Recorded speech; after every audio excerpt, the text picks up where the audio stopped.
नमस्ते शारदे देवी काश्मीर पूर्वासिनी त्वामहं प्रार्थये नित्यं विद्या ज्ञानंच देहि मे। अक्षसूत्रांकुशधरा पाशपुस्तकधारिणी मुक्ताहार समायुक्ता वाचि तिष्ठतु मे सदा। कंबुकंठी सुतोम्रोष्ठी सर्वाभरण भूषिता महासरस्वती देवी जिह्वाग्रे सन्निवेशता।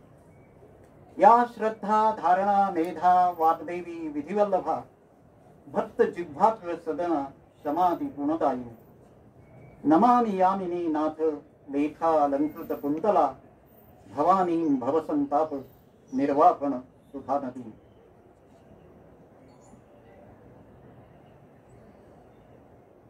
आज स्वामी केवलानंद सरस्वतींच्या पावन स्मृतीला अभिवादन करून त्यांनीच सुरू केलेल्या या सरस्वती उत्सवाच्या पहिल्या पुष्पाचं हे गुंफण करण्याचं भाग्य आज आयोजकांनी मला दिलं, याबद्दल मी अगदी सुरुवातीलाच त्यांचे आभार मानतो। प्राज्ञपाठशाळा वाई याबद्दल असलेला सगळा या संस्थेच्या परंपरेबद्दलचा आदर हा मनात बाळगून आज मला ही जी संधी मिळाली आहे ती म्हणजे या व्याख्यानमालेत याच्या पूर्वी जे जे वक्ते बोलून गेले त्यांच्या विद्वत्तेच्या पासंगलाही पुरणार नाही असा मी फक्त एका विषयाचा ध्यास घेऊन गेले काही दशक हा अभ्यास ज्या विषयावर केला त्या विषयावरचं माझं काय काय मला सापडलं, मला काय वाटतं, समाजात प्रस्थापित झालेल्या मान्यवरांच्या मतांशी असहमती दाखवताना मला पुरावे गोळा जे झाले माझ्याकडून माझ्या समोर जे आले, त्यामुळे एका वेगळ्या अर्थानं ते जे काही धाडस दाखवण्याचं हे मी नेताजींकडून शिकलो, नेताजी स्वामीजींकडून शिकले, त्या स्वामी विवेकानंदांचं स्मरण करून हे आज आपल्याशी नेताजी या विषयावर 4 गोष्टी बोलणार आहे। नेताजींची चरित्र अशी बरीच प्रसिद्ध झालेली आहे। अगदी ते विमान अपघातात गेले, मरण पावले अशी बातमी आल्यानंतरच्या परिस्थितीत 1946 साली सुभाष नावाचं भाकरू केळकर यांनी लिहिलेलं एक छोटं पुस्तक प्रसिद्ध झालं होतं आणि सेनापती बापट यांनी त्याला प्रस्तावना दिली। ज्येष्ठ साहित्यिक माझे ज्येष्ठ स्नेही वि स वाळिंबे यांनी लिहिलेलं नेताजी हे त्यांचं गाजलेलं चरित्र आहे।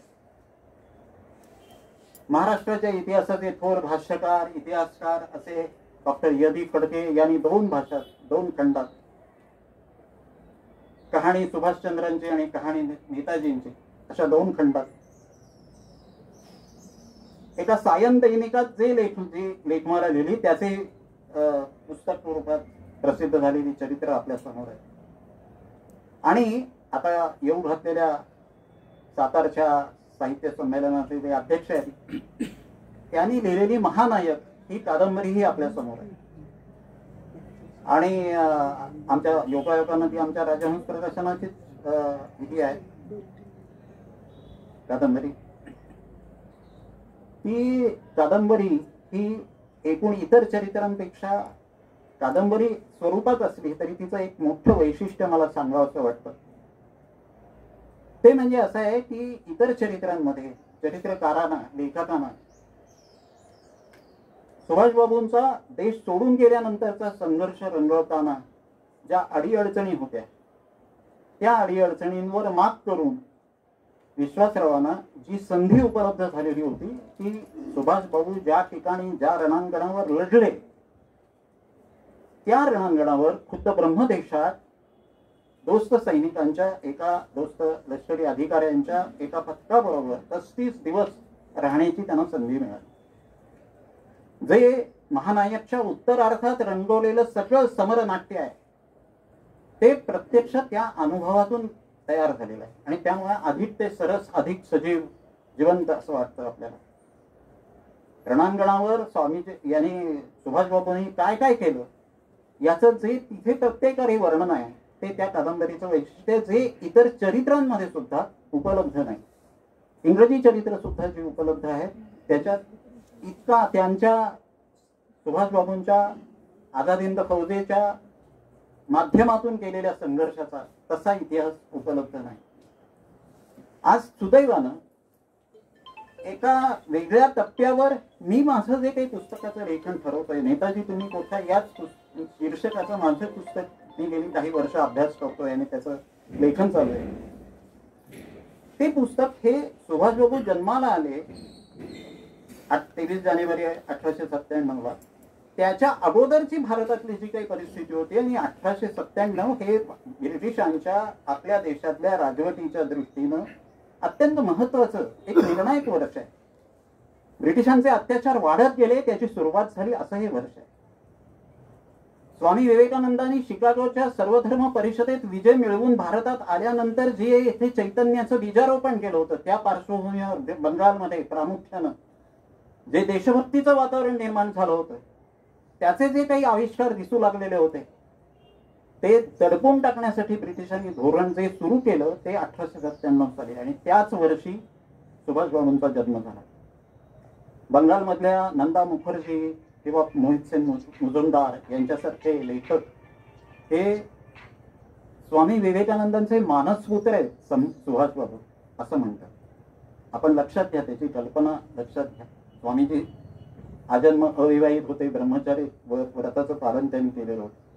पण स्वामीजींनी जो राष्ट्रवाद पेरला, भगिनी निवेदितांच्या माध्यमातून क्रांतिकारकांशी संपर्क वाढवला, पुढे स्वामीजींच्या देहावसानानंतर कित्येक वर्षांनी जो ब्रिटिशांनी इथे राजद्रोहाच्या संदर्भातली सगळी इथली या देशात चाललेली हालचाल त्याच्याबद्दलचा लिहिलेला जो सेडिशन कमिटी रिपोर्ट आहे, राजद्रोहाच्या बद्दलचा अहवाल आहे, ज्याच्यामुळे पुढची इथली निरनिराळी त्यांची धोरणं बदलत गेली, त्या अहवालामध्ये सुद्धा स्वामी विवेकानंदांनी निरनिराळ्या क्रांतिकारकांना कशी प्रेरणा दिली आणि याचे वेगवेगळे दाखले आहेत. आणि सेडिशन कमिटी रिपोर्ट हा तर ब्रिटिशांनी लिहिलेला. खुद्द विवेकानंदांचं एका अमेरिकन विदुषीने लिहिलेलं चरित्र 6 खंडातलं हे मी आज आपल्या समोर ठेवू इच्छितो, मुद्दाम ठेवू इच्छितो. स्वामी विवेकानंदांच्या संदर्भातले हे काही प्रसंग मी आपल्याला मुद्दाम सांगू इच्छितो. आज या ठिकाणी काही तरुण विद्यार्थ्यांना माझ्या हस्ते त्यांच्या यशाबद्दल पारितोषिक देण्याचा हा मला मान मिळाला. मी या ठिकाणी या विद्यार्थ्यांना दाखवण्यासाठी हे पुस्तक आणलंय. या ठिकाणी या नंदा मुखर्जी या लेखिकेने लिहिलेलं हे पुस्तक आहे, विवेकानंदच इन्फ्लुएन्स इन सुभाष. हे मोठं पुस्तक आहे. हे जवळजवळ 114 पानी पुस्तक आहे. रामकृष्ण आश्रमाच्या कलकत्त्याच्या यांनी प्रसिद्ध केलेलं. केवळ 75 रुपयात आहे. ज्या विद्यार्थ्यांना आपल्या आयुष्याला एक वेगळी दिशा मिळावी असं वाटत असेल, जे संभ्रमित असतील, त्यांनी स्वामी विवेकानंदांकडे पाहायच्या आधी हे पुस्तक, छोटंसं पुस्तक वाचायला हरकत नाही. अशाच संभ्रमावस्थेतून जात असताना, गुरुच्या शोधात वावरत असताना, एका छोट्या नातेवाईकांच्या घरी गेलेले असताना छोट्या कपाटात स्वामीजींचं सगळं साहित्य, विवेकानंदांचं साहित्य हे सुभाषचंद्रांना वाचायला मिळालेलं. आपल्याला नेताजींची चरित्र, जर सुभाषबाबूंची चरित्र वाचली तर तुम्ही ते एकदा घरातून पळून गेलेले होते हेही तुम्हाला लक्षात आलं असेल. परंतु तो त्यांचा जो शोध होता तो असफल ठरला. पण विवेकानंदांच्या साहित्यात त्यांना असं काही गवसलं की त्यांच्या आयुष्याला कायमची एक प्रेरणा मिळून गेली. एक ओंकार ध्वनी त्यांच्या अंतःकरणात घुमला आणि आपल्या आयुष्याला, आपल्या जीवनाला काय उद्देश असला पाहिजे, देशसेवा करण्यासाठी आपण कसं झटलं पाहिजे याची त्यांना प्रेरणा मिळाली. त्यांनी वारंवार याचा उल्लेख केलाय. पुढे उत्तरायुष्यात जेव्हा त्यांनी देशाच्या स्वातंत्र्यासाठी सिंगापूरमधून लढा संचालित केला होता, तेव्हा सिंगापूरच्या रामकृष्ण आश्रमाच्या मठात सुद्धा ते मध्यरात्री जाऊन ध्यानधारणा करत बसायचे. ही त्यांची रामकृष्ण आश्रमाच्या किंवा रामकृष्ण आणि विवेकानंद या दोन्हीनं एकाच नाण्याच्या या दोन बाजूनी जी क्रांती वैचारिक क्षेत्रात घडवली आली त्याच्याबद्दलची निष्ठा, त्याच्याबद्दलची श्रद्धा ही सुभाषबाबूंच्या नजरेत होती. हे अगदी त्यांच्या तरुण वयात घडलेलं होतं आणि यामुळे त्यांचं सुरुवातीपासूनचं काम आहे ते देशाच्या उन्नतीसाठी क्रांती केली पाहिजे. काहीतरी आपण या ठिकाणी या ब्रिटिशांना इथून घालवून देण्यासाठी काही ना काहीतरी प्रयत्न केले पाहिजे असे त्यांचे सगळे सुरुवातीचे दिवस आहेत. चरित्र वाचली तर तुमच्या असं लक्षात येईल ते महाविद्यालयात असताना झालेलं ओटेंचं प्रकरण असो, त्यांनी त्याला ज्या भारत द्वेष्टे अशा एका प्राध्यापकाला त्यांनी दिलेला मार, त्याच्यासाठी विद्यार्थ्यांचा केलेला घडवून आणलेला संप, त्याच्यासाठी केलेले त्यांना रस्टिकेट केलेलं असताना, कॉलेजमधून काढून टाकलेलं असताना त्यांनी स्वीकारलेली एक स्वतंत्र तत्वनिष्ठाची भूमिका, त्यात रवींद्रनाथ टागोरांसारख्यानी मॉडर्न रिव्ह्यू सारख्या त्यावेळच्या तत्कालीन महत्वाच्या नियतकालिकात लिहिलेला लेख आणि त्याच्यात सुभाषबाबूंच्या त्या कृतीचं अप्रत्यक्षरित्या केलेलं समर्थन. त्यांनी केलं ते बरोबर आहे, मारहाण केली ते योग्यच होतं असं म्हटलं नाही, परंतु त्याला प्रक्षोभक अशी कारवाई करायला तर प्राध्यापकच भारताबद्दल वेगवेगळ्या स्वरूपातली जी निंदाव्यंजक अशी भाषा वापरत ते प्राध्यापक ते जबाबदार आहेत असं रवींद्रनाथांनीही म्हटलं होतं. असा तो जो प्रकार आहे, हे सगळे असे सुभाषबाबूंच्या चरित्रातले प्रसंग आपल्याला या एका स्वाभिमानी प्रबोधनाशी संबंधित, विवेकानंदांनी सुरू केलेल्या स्वाभिमानी प्रबोधनाशी संबंधित आहेत असं दिसून येईल. एका अर्थानं राजा राममोहन राय यांनी प्रबोधनाची इथे मुहूर्तमेढ रोवली असं आपण म्हणतो, पण राजा राममोहन राय यांचं प्रबोधन आपण त्याचं बारीक सारीक तपशील जर पाहायला लागलो तर आपल्याला असं लक्षात येईल की ते परधार्जिणे होतं, परकीयांवर अवलंबून होतं.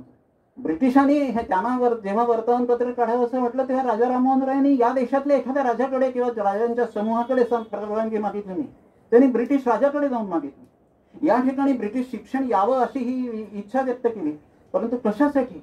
ज्या व्यक्तिमत्व विकासासाठी ब्रिटिश शिक्षण हवं त्या व्यक्तिमत्व खुरटणाऱ्या आपल्या देशी परंपरेचा त्या ब्रिटिशांनी केलेला, त्या मेकॉलेनं केलेला अपमान ते मूग गप्प बसले, अपमान सहन केला त्यांनी. या पद्धतीचं वागणं हे स्वामीजींना अभिप्रेत नव्हतं. मी एखादा सामान्य असलो, नचिकेतासारखी त्यांनी श्रद्धा आपल्या प्रत्येकाच्या मनात अंतःकरणात यावी, निर्माण व्हावी असा प्रयत्न स्वामीजींनी केलेला होता. मी अगदी सामान्यातला सामान्य असलो तरी मी तत्पदार्थ नाही, मी काहीतरी करू शकतो, या समाजासाठी मी करू शकतो. आणि त्यांनी दिलेले जे युवकांना दिलेले जे संदेश आहेत, पुढची 50 वर्ष देश हाच आपला देवमाना वगैरे वगैरे जे सांगितलेलं होतं, त्याचा परिणाम ज्या बंगाली तरुण वर्गावर झाला त्याच वर्गातला एक नव विवेकानंदवादी गट हा महाविद्यालयात होता. त्यांनी त्या ह्याच्यानंतर त्यांना जेव्हा काढून टाकलं होतं तेव्हा दुसऱ्या महाविद्यालयात काही मुदतीनंतर ते गेले आणि प्रेसिडेन्सी कॉलेजमध्ये कसे राहिले, ते BA कसे झाले, केम्ब्रिजला कसे गेले, मग त्या ठिकाणी त्यांना घरून पाठवतानाच त्यांना सनदी अधिकारी होण्यासाठी पाठवलेलं होतं, त्याचा त्यांनी अभ्यास कसा केला, हे सगळं बारीक सारीक तपशील जे आहेत ते आपल्याला चरित्रांमध्ये उपलब्ध आहेत. मी मुद्दाम ते तपशील सांगून, तशा कथा सांगून आज मी वेळ घालवणार नाही, कारण मी तुम्हाला आपल्याला इथे मुद्दाम मोकळेपणानं बोलतो. मी नेताजींचा विषय घेतला ना की 3-3 दिवस व्याख्यानं देतो. ती 3 दिवसाची व्याख्यानं सारं काही स्वातंत्र्यासाठी असा एक टप्पा असतो, म्हणजे ते देश सोडून गेले तोपर्यंत सुभाषबाबूंचं चरित्र हे एका टप्प्याचा भाग आहे. त्याच्यासाठी त्यांनी केलेले प्रयत्न, निरनिराळ्या ठिकाणी निरनिराळ्या प्रकारच्या आंदोलनांमध्ये त्यांनी घेतलेला सहभाग, त्यांनी स्वातंत्र्य हे मूल्य मानून गांधीजींच्या तुलनेपेक्षा गांधीजींनी अहिंसेला जे प्राधान्य दिलं होतं त्यापेक्षा स्वातंत्र्याला प्राधान्य देऊन या देशाच्या स्वातंत्र्य लढ्यात असहकारितेपासून ते सशस्त्र लढ्यापर्यंत त्यांनी वेगवेगळी साधनं कशी वापरली याबद्दलचा जो काही आढावा असतो तो पहिल्या टप्प्यात येतो. ब्रिटिशांच्या हातावर, ब्रिटिश गुप्त पोलिसांच्या हातावर तुरी देऊन ते दुसऱ्या महायुद्धाची संधी साधण्यासाठी म्हणून परदेशात निघून गेले.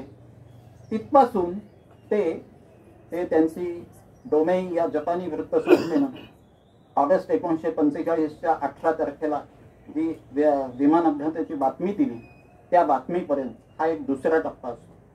मग त्यात ते जर्मनीला कसे गेले, त्यावेळेला काय काय घडलं, हिटलरशी त्यांची झालेली भेट, त्याच्यात त्यांनी त्यांची काय चर्चा केली, नंतर काय झालं, तर आग्नेय आशियामध्ये गेल्यानंतर आग्नेय आशियात त्यांनी आझाद हिंद फौज कशी उभारली, त्याच्यात त्यांना जपानचं सहकार्य किती मिळालं आणि किती मिळालं नाही, कुठल्या प्रकारे मिळायला हवं होतं ते कसं मिळालं नाही, का मिळालं नाही, जपानी सेना नायकांमध्ये असलेला जो वितंडवाद होता त्याचा आपल्याच मोहिमेवर कसा परिणाम झाला, आणि हे सगळं असं हे दुसऱ्या भागात होतं. आणि तिसरा भाग जो आहे तो त्या विमान अपघातानंतर काय असतं काय घडलं याबद्दलची जी गूढ ही आपल्या गेली कित्येक वर्ष ही आपल्या समाजात त्याबद्दलच्या शंका कुशंका त्याबद्दलचे वेगवेगळे वाद प्रवाद आज सगळ्यात चालू आहेत. गुमनामी बाबा नावाचे जैन गृहस्थ 85 साली सप्टेंबरमध्ये निधन पावले फैजाबादला रामभवनमध्ये. ते काय होतं ते गूढ उकळण्याचाही मी प्रयत्न केलाय, तिथपर्यंत जाऊन आलो. ज्याप्रमाणे शौलमारी आश्रमात जे इथे जुन्या पिढीतली माणसं आहेत त्यांना आठवत असेल की शौलमारी आश्रमातले जे बाबा होते ते सुभाषबाबूच आहेत असं एकेकाळी म्हटलं जात होतं. शौलमारी आश्रम होता एक अगदी ईशान्येकडच्या पश्चिम बंगालच्या अगदी पुढच्या सीमेवरचा एक हा होता, तिथे आश्रम होता आणि त्या आश्रमातले बाबा हे सुभाषबाबूंसारखे दिसतात असं म्हटलं जात होतं. त्या ह्याचा छडा लावण्यासाठी मराठाचे जे संपादक होते, नवयुगचे जे संपादक होते ते आपल्या पत्रकार मराठी पत्रकारांचे याच्यातले सृष्टीतले एक मोठं नाव आचार्य अत्रे हे तिकडे गेले होते आणि त्यांनी त्याची त्यावेळेला सगळी चौकशी केली होती. सुभाष कथा या नावाचं त्यांचं पुस्तक आहे, प्रसिद्ध पुस्तक. ते त्या पुस्तकामध्ये त्यांनी त्या मोहिमेचाही सगळा साध्यंत वृत्तांत सांगितला होता आणि ते बाबा शौलमारी आश्रमात राहणारे म्हणजे सुभाषबाबू नाहीत की त्यांची जी काही खात्री पटली होती त्याबाबतचा जो काही तिथला विसंगतीचा भाग होता तोही त्यांनी लिहिला होता. पण त्याचबरोबर त्यांनी काही सुभाषबाबूंच्या संदर्भातला काही भाग हा त्या पुस्तकात लिहिला होता. त्याचाही मला माझ्या या उत्तरार्धातल्या विमान अपघात झाल्यानंतर काय काय घडलं याचा अभ्यास करताना फार फायदा झाला. आणि असा हा जो मी काही जो प्रकार तिसऱ्या भागात सांगतो त्यामुळे आज मी एका भाषणात आपल्याला काय काय सांगू, सुभाषबाबूंच्या बद्दल कुठल्या मुद्द्यावर बोलू आणि काय सांगू आणि काय नको असा एक वेगळाच प्रश्न माझ्या समोर आहे. त्या प्रश्नाचं उत्तर मीच देतोय. ते असं की काही मुद्द्यांवर मी मुद्दाम आपल्याला निरनिराळ्या चरित्रांमध्ये मी ज्यांचा उल्लेख केला त्या चरित्रांमध्ये किंवा सुभाषबाबूंच्या इंग्रजी चरित्रांमध्ये कदाचित आढळणार नाही. पण माझ्या मनात कित्येक वर्ष माझं पहिलं पुस्तक लिहिलं गेलं तेव्हाच मी असं त्याच्यात लिहिलं होतं की एका वेगळ्या पद्धतीनं अहिंसावादाचा अतिरेक ज्यांच्या धोरणात दिसला ज्याचं प्रतिबिंब दिसलं आणि जेव्हा ज्या अहिंसावादाच्या अतिरेक्यामुळे आपल्या देशाला पूर्ण स्वातंत्र्य तर मिळालं नाहीच पण मिळताना सुद्धा प्रचंड हिंसाचार घडला. त्या महात्मा गांधींच्या मार्गानेही देश गेला असता तरी आपल्या देशाचं हित झालं नसतं. आणि एका दुसऱ्या बाजूला जे सावरकरांचं नेतृत्व आपल्या समोर त्या मांडलं जातं त्या सावरकरांच्या एका वेगळ्या पद्धतीनं आडमुठ्या आणि एका मर्यादित ह्याच्यातच पुढे इस्लाम विरोधी मुस्लिम विरोधी अशा राजकारणामुळे सुद्धा आपल्याला स्वातंत्र्य मिळालं असतं, फाळणी टळली असते असं मला वाटत नाही. यासाठी सर्वसमावेशक जे मिळेल ते साधन वापरून ब्रिटिशांविरुद्ध स्वातंत्र्यासाठी लढण्यासाठी जो आतुर झाले होते, ज्यांच्या सर्व लढ्याचा जोर जर तुम्ही त्याचा लसावी मसावी काढायचा प्रयत्न केला तर स्वातंत्र्य निष्ठेशिवाय दुसरं मूल्य त्यांनी प्रधान मानलेलं नव्हतं हे आपल्याला लक्षात येईल. असे सुभाषबाबूच हे आपल्या देशाचे खरे त्यावेळेचे भारतीय विधाते ठरले असते, असे नेते ठरले असते असा मी निष्कर्ष काढला होता त्या काळात त्या पुस्तकामध्ये. आणि माझ्या गेल्या कित्येक वर्षांच्या अभ्यासानंतर मला असं वाटतं की तो निष्कर्ष चुकीचा नव्हता. आज आपल्या राजधानी दिल्लीमध्ये एका अशा अद्वितीय अशा ठिकाणी त्यांचा पुतळा ज्या वेळेला स्थानापन्न झाला तेव्हा माझ्या अंगावर शहारे आले एवढंच नव्हे तर मला असं वाटलं की मी जे त्यावेळेपासून म्हणत होतो त्याचं आज कुठेतरी नियतीनं एक प्रत्यक्ष रूपात आपल्याला दर्शन घडवलंय. आणि हे मी का म्हणतो, आज मला निरनिराळे माझं हे बोलणं हे होत असताना आणि त्याच्याबद्दल अलीकडच्या राज्यकर्त्यांना नेताजींबद्दल आस्था जी वाटते त्याच्याबद्दल निरनिराळे लोकांनी जी टीका केली आहे त्या टीकेला उत्तर देण्यासाठी मला निरनिराळ्या महाभागांच्या संदर्भात सुद्धा काही बोलणं भाग पडतं. आणि त्याच्यातलं मी आपल्याला एक इथे मुद्दाम हे करतो ज्यांना मीही गुरुस्थानी म्हणतो, जे गुरुजी म्हणूनच ओळखले जात होते, जे अत्यंत अल्पायुष्यात मरण पावले, एका अशा भाषणामध्ये बोलत असताना भाषण झाल्या ज्यांचं निधन झालं ते नरहर कुरुंकर. नरहर कुरुंकरांनी आपल्या आकलन नावाच्या एका पुस्तकामध्ये नेताजींचं पुण्यस्मरण असं म्हणून एक लेख लिहिलाय, मोठा लेख लिहिलाय. जे इथे विद्यार्थी आहेत, तरुण आहेत, ज्यांना आपल्या भारतीय इतिहासाबद्दलची आस्था आहे ते कोणीही ह्या कुरुंकर गुरुजींनी लिहिलेला हा लेख वाचा. याच्यात त्यांनी अनेक विधानं केली आहेत, त्याचा आधार दिलेले नाही. आणि याचाच दाखला देऊन अनेक आपल्याकडच्या वर्तमानपत्रांनी ज्या वेळेला नेताजींचा पुतळा दिल्लीत एका वेगळ्या ठिकाणी लावला गेला त्यावेळेला अग्रलेख लिहिलेले. आणि कुरुंकरांचीच ही विधानं जी आहेत ती ही नेताजींच्या याच्या विरोधात जवाहरलाल नेहरूंनी आणि महात्मा गांधींनी त्याचा नको तेवढा विरोध केला, त्यांचा यांच्याशी संघर्ष होता, ही सगळी उत्तरकालीनांनी मारलेली थाप आहे असं कुरुंकरांनी इथे म्हटलंय, या लेखात म्हटलंय. आणि कधीच जवाहरलालजींचा आणि सुभाषबाबूंचा ते मित्रच होते आणि त्यांनी एकमेकांच्या बरोबरीने काम केलंय काँग्रेसमध्ये. त्यामुळे असं काही हे जे आता अलीकडचं नेताजी असते तर बरं झालं असतं, नेताजींच्या हातात सत्ता आली असती तर बरं झालं असतं, हे व्हॉट इफ असं झालं असतं तर हा जो इतिहासाच्या पश्चिम युरोपमध्ये युरोपीय विद्यापीठांमधून शिकवला जाणारा विषय आहे. अमेरिकेत त्याचा वेगवेगळ्या पद्धतीची पुस्तकं ग्रंथ प्रसिद्ध झालेले. जगाच्या इतिहासात असं झालं असतं तर याच्याबद्दलचा विश्वास वाटणार नाही अशा पद्धतीची विवेचन करणारी पुस्तकांच्या पुस्तक आहेत. आपल्याकडे मोठमोठ्या लोकांना असं वाटतं की हे व्हॉट इफ असं विचारून काहीतरी जर करणं, आत्याबाईला मिशा असत्या तर असं म्हणण्यासारखे प्रकार आहेत असं म्हणून त्याची निंदा नालस्ती केली जाते, टवाळी केली जाते. पण असं नाही. आणि या पद्धतीचा विचार हा केला गेला पाहिजे. या दृष्टीनं जर विचार करायला गेलं तर ह्यांनी त्याच्यात असं हे केलेलं आहे की हे अलीकडेच अपहरण केलेलं आहे हिंदुत्ववाद्यांनी सुभाषबाबूंसारखं. त्यांना कुठे राष्ट्रीय त्यांच्या पुढे नायक नाही म्हणून हिंदुत्ववाद्यांनी सुभाषबाबू हे आपले आहेत, सुभाषबाबूंना गौरवलं की आपल्याला एक मोठा राष्ट्रीय नायक मिळेल अशा पद्धतीनं त्याची त्यांच्यावरती हिंदुत्ववाद्यांनी उत्तरकालीनांनी मारलेली थाप आहे असं अशी विधान आहे. एकाही पुस्तकाचा कुठेही संदर्भ न देता गुरुजींनी सगळ्या एका चळवळीवर एका विचारधारेवर थाप मारल्याची जो काही आरोप केलाय तो फार गंभीर आहे. आणि मला असं वाटतं की कुरुंकरांनी जरी म्हटलं असलं तरी त्याची शहानिशा केली झाली पाहिजे. सुभाष या मी अगदी सुरुवातीला ज्याचं वर्णन केलं, ज्याचा संदर्भ दिला, त्या 1946 साली भास्कर केळकर या एका तरुण माणसानं लिहिलेलं जे मराठीतलं पहिलं पुस्तक आहे, पहिलं चरित्र आहे. त्याला कोणाची प्रस्ताव नाही, मी मगाशी उल्लेख केला सेनापती बापटांची. सेनापती बापट ते हिंदुत्ववादी म्हणून तुम्ही त्यांना बाजूला सारू शकत नाही. या सेनापती बापटांनी त्या प्रस्तावनेत असं म्हटलेलं आहे की महात्माजींनी जे काही एकूण आपल्या स्वातंत्र्य लढ्यासाठी केलं त्यांच्या कारकिर्दीवर जे डाग आहेत त्या डागांपैकी एक महत्वाचा डाग हा म्हणजे त्यांनी सुभाषबाबूंना दिलेली वागणूक. ते सेनापती बापटांनी म्हटलंय. आचार्य अत्र्यांनी ज्या पुस्तकाचा मी आता उल्लेख केला त्या सुभाष कथा या त्यांच्या पुस्तकामध्ये एकूण काँग्रेसमधल्या अंतर्गत राजकारणावरती लेख लिहिले आहेत.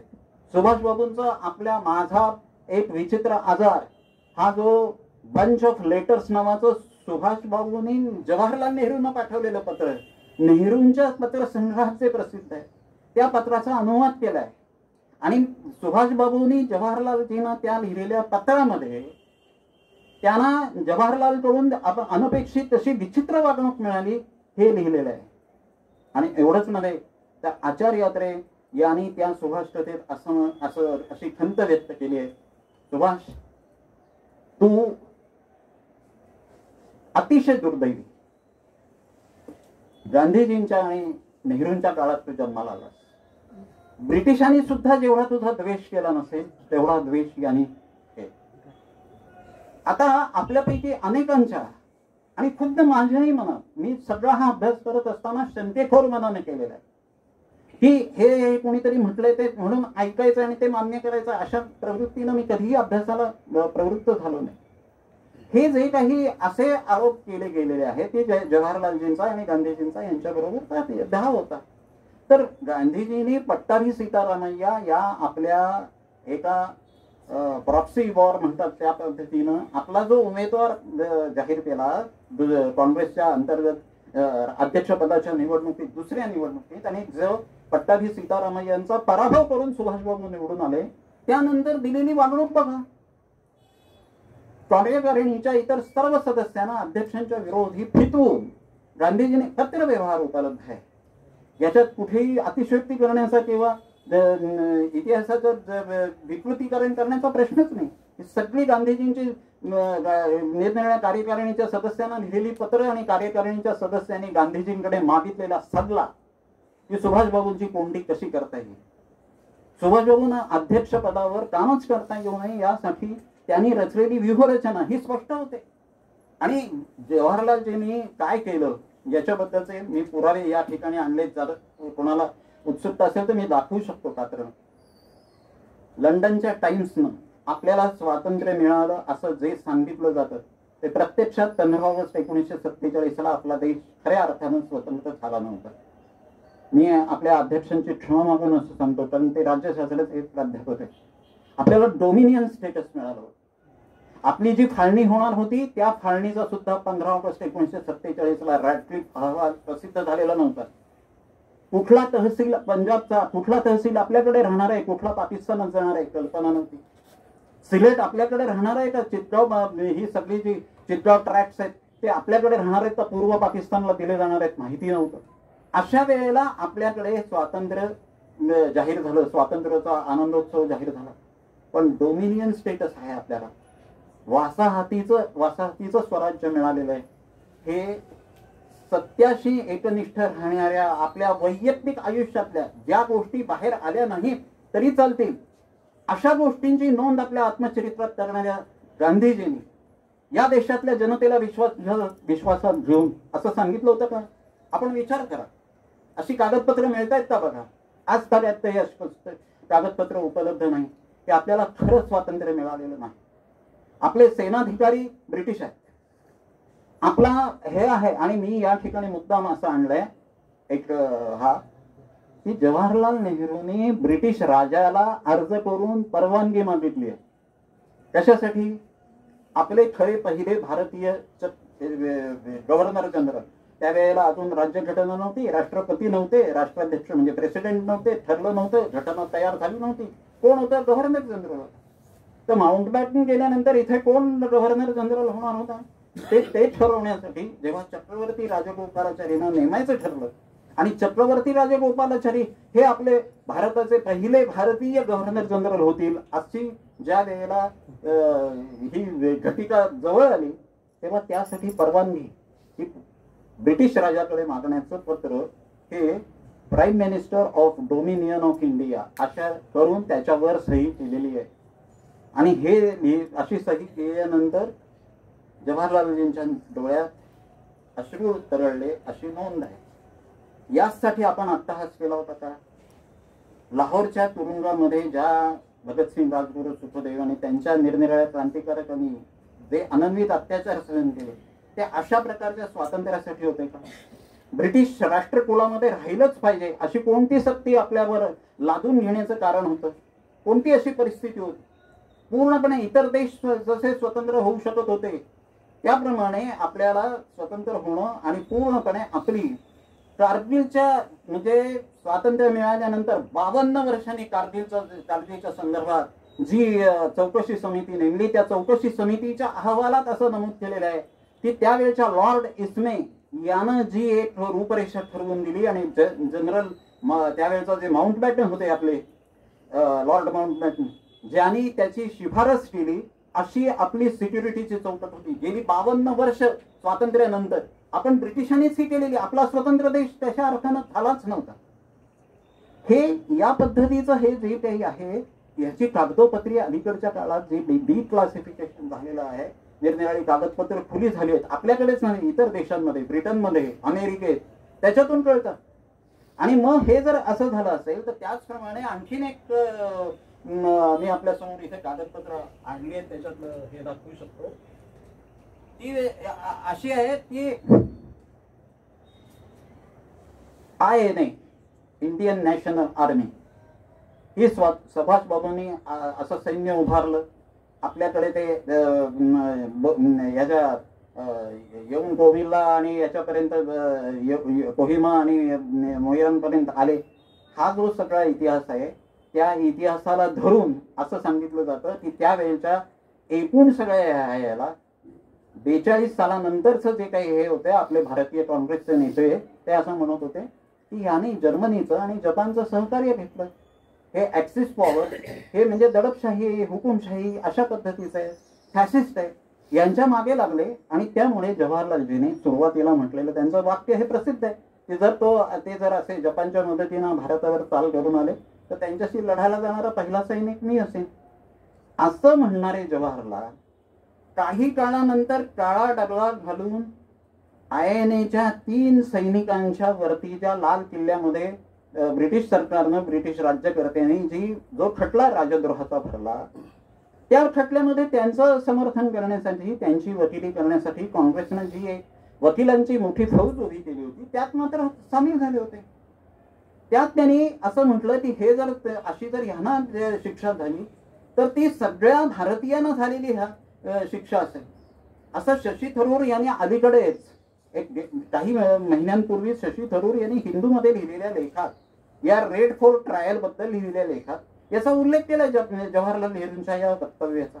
आणि त्या वक्तव्यात हे जे म्हटलंय की अशी जर ह्यांना शिक्षा दिली गेली, या सगळ्या 3 लोकांना, शाहनवाज खान, गुरबख्श सिंग धिलोन आणि प्रेम सायगल, हे जे 3, त्याच्यात त्यांनी असं म्हटलंय की 98% भारतीयांना, या 3 धर्मांच्या 3 प्रातिनिधिक सैनिकांना अशी तुम्ही आरोपीच्या पिंजऱ्यात उभं करून त्यांच्यावर हा जो राजद्रोहाचा आरोप ठेवता आणि शिक्षा ठोकवण्याची तुमची भाषा आहे, तुमच्या याच्यामुळे सगळ्या भारतीयांना जखमा होतील असं तुम्ही लक्षात घ्या, असं जवाहरलाल म्हणाले त्या ठिकाणी, असा त्याचा उल्लेख आहे.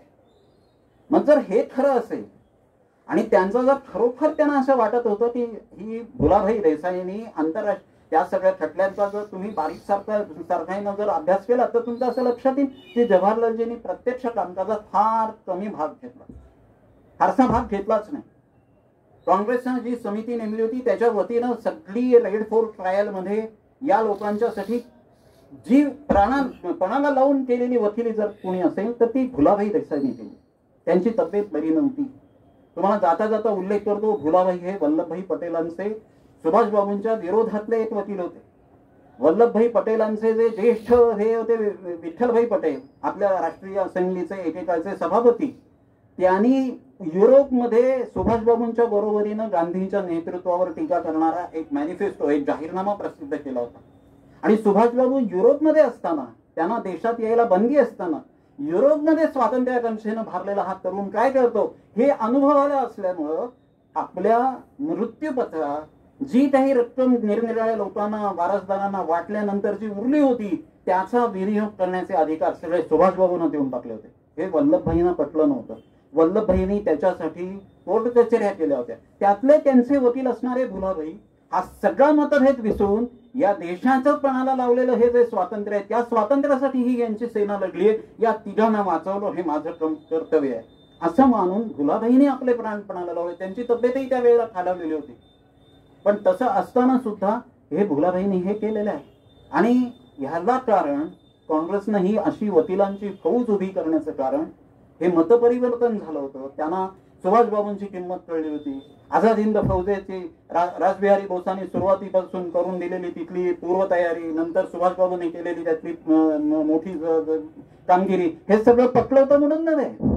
असद अली नावाचे काँग्रेसचे एक ज्येष्ठ नेते हे ज्या वेळेला या खटल्याबद्दल देशात एक वेगळं वातावरण निर्माण होतंय, लोकप्रिय झालेत हे 3ही वेगवेगळ्या धर्मांचे प्रतिनिधी म्हणून उभे केलेले आरोपी, आणि ह्यांचा INAचा लोकप्रियतेचा आलेख असा वर वर वर वर चाललाय, हे आपल्याला होऊ शकणारं आव्हान आहे. हे जेव्हा लक्षात आलं, असद अलींच्या अहवालात हे स्पष्ट नमूद आहे.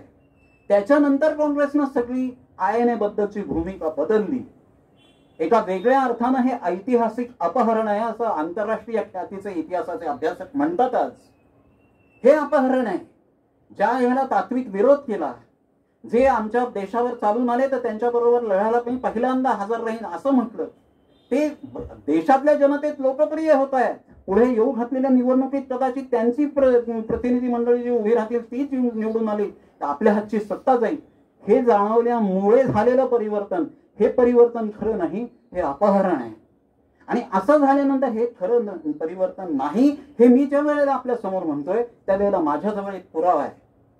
लंडन टाइम्स मध्ये आलेली एक अशी बातमी आहे की डोमिनियन स्टेटसचे पंतप्रधान असणारे पंडित जवाहरलाल नेहरू यांनी संसदेमध्ये त्यावेळेच्या राष्ट्रीय असेंब्लीमध्ये असं जाहीर केलं की या भारतीय सेनेतले जे लोक आलेत आझाद हिंद फौजेतले त्यांना भारतीय सेनेत थारा दिला जाणार नाही, त्यांना पुन्हा घेतलं जाणार नाही.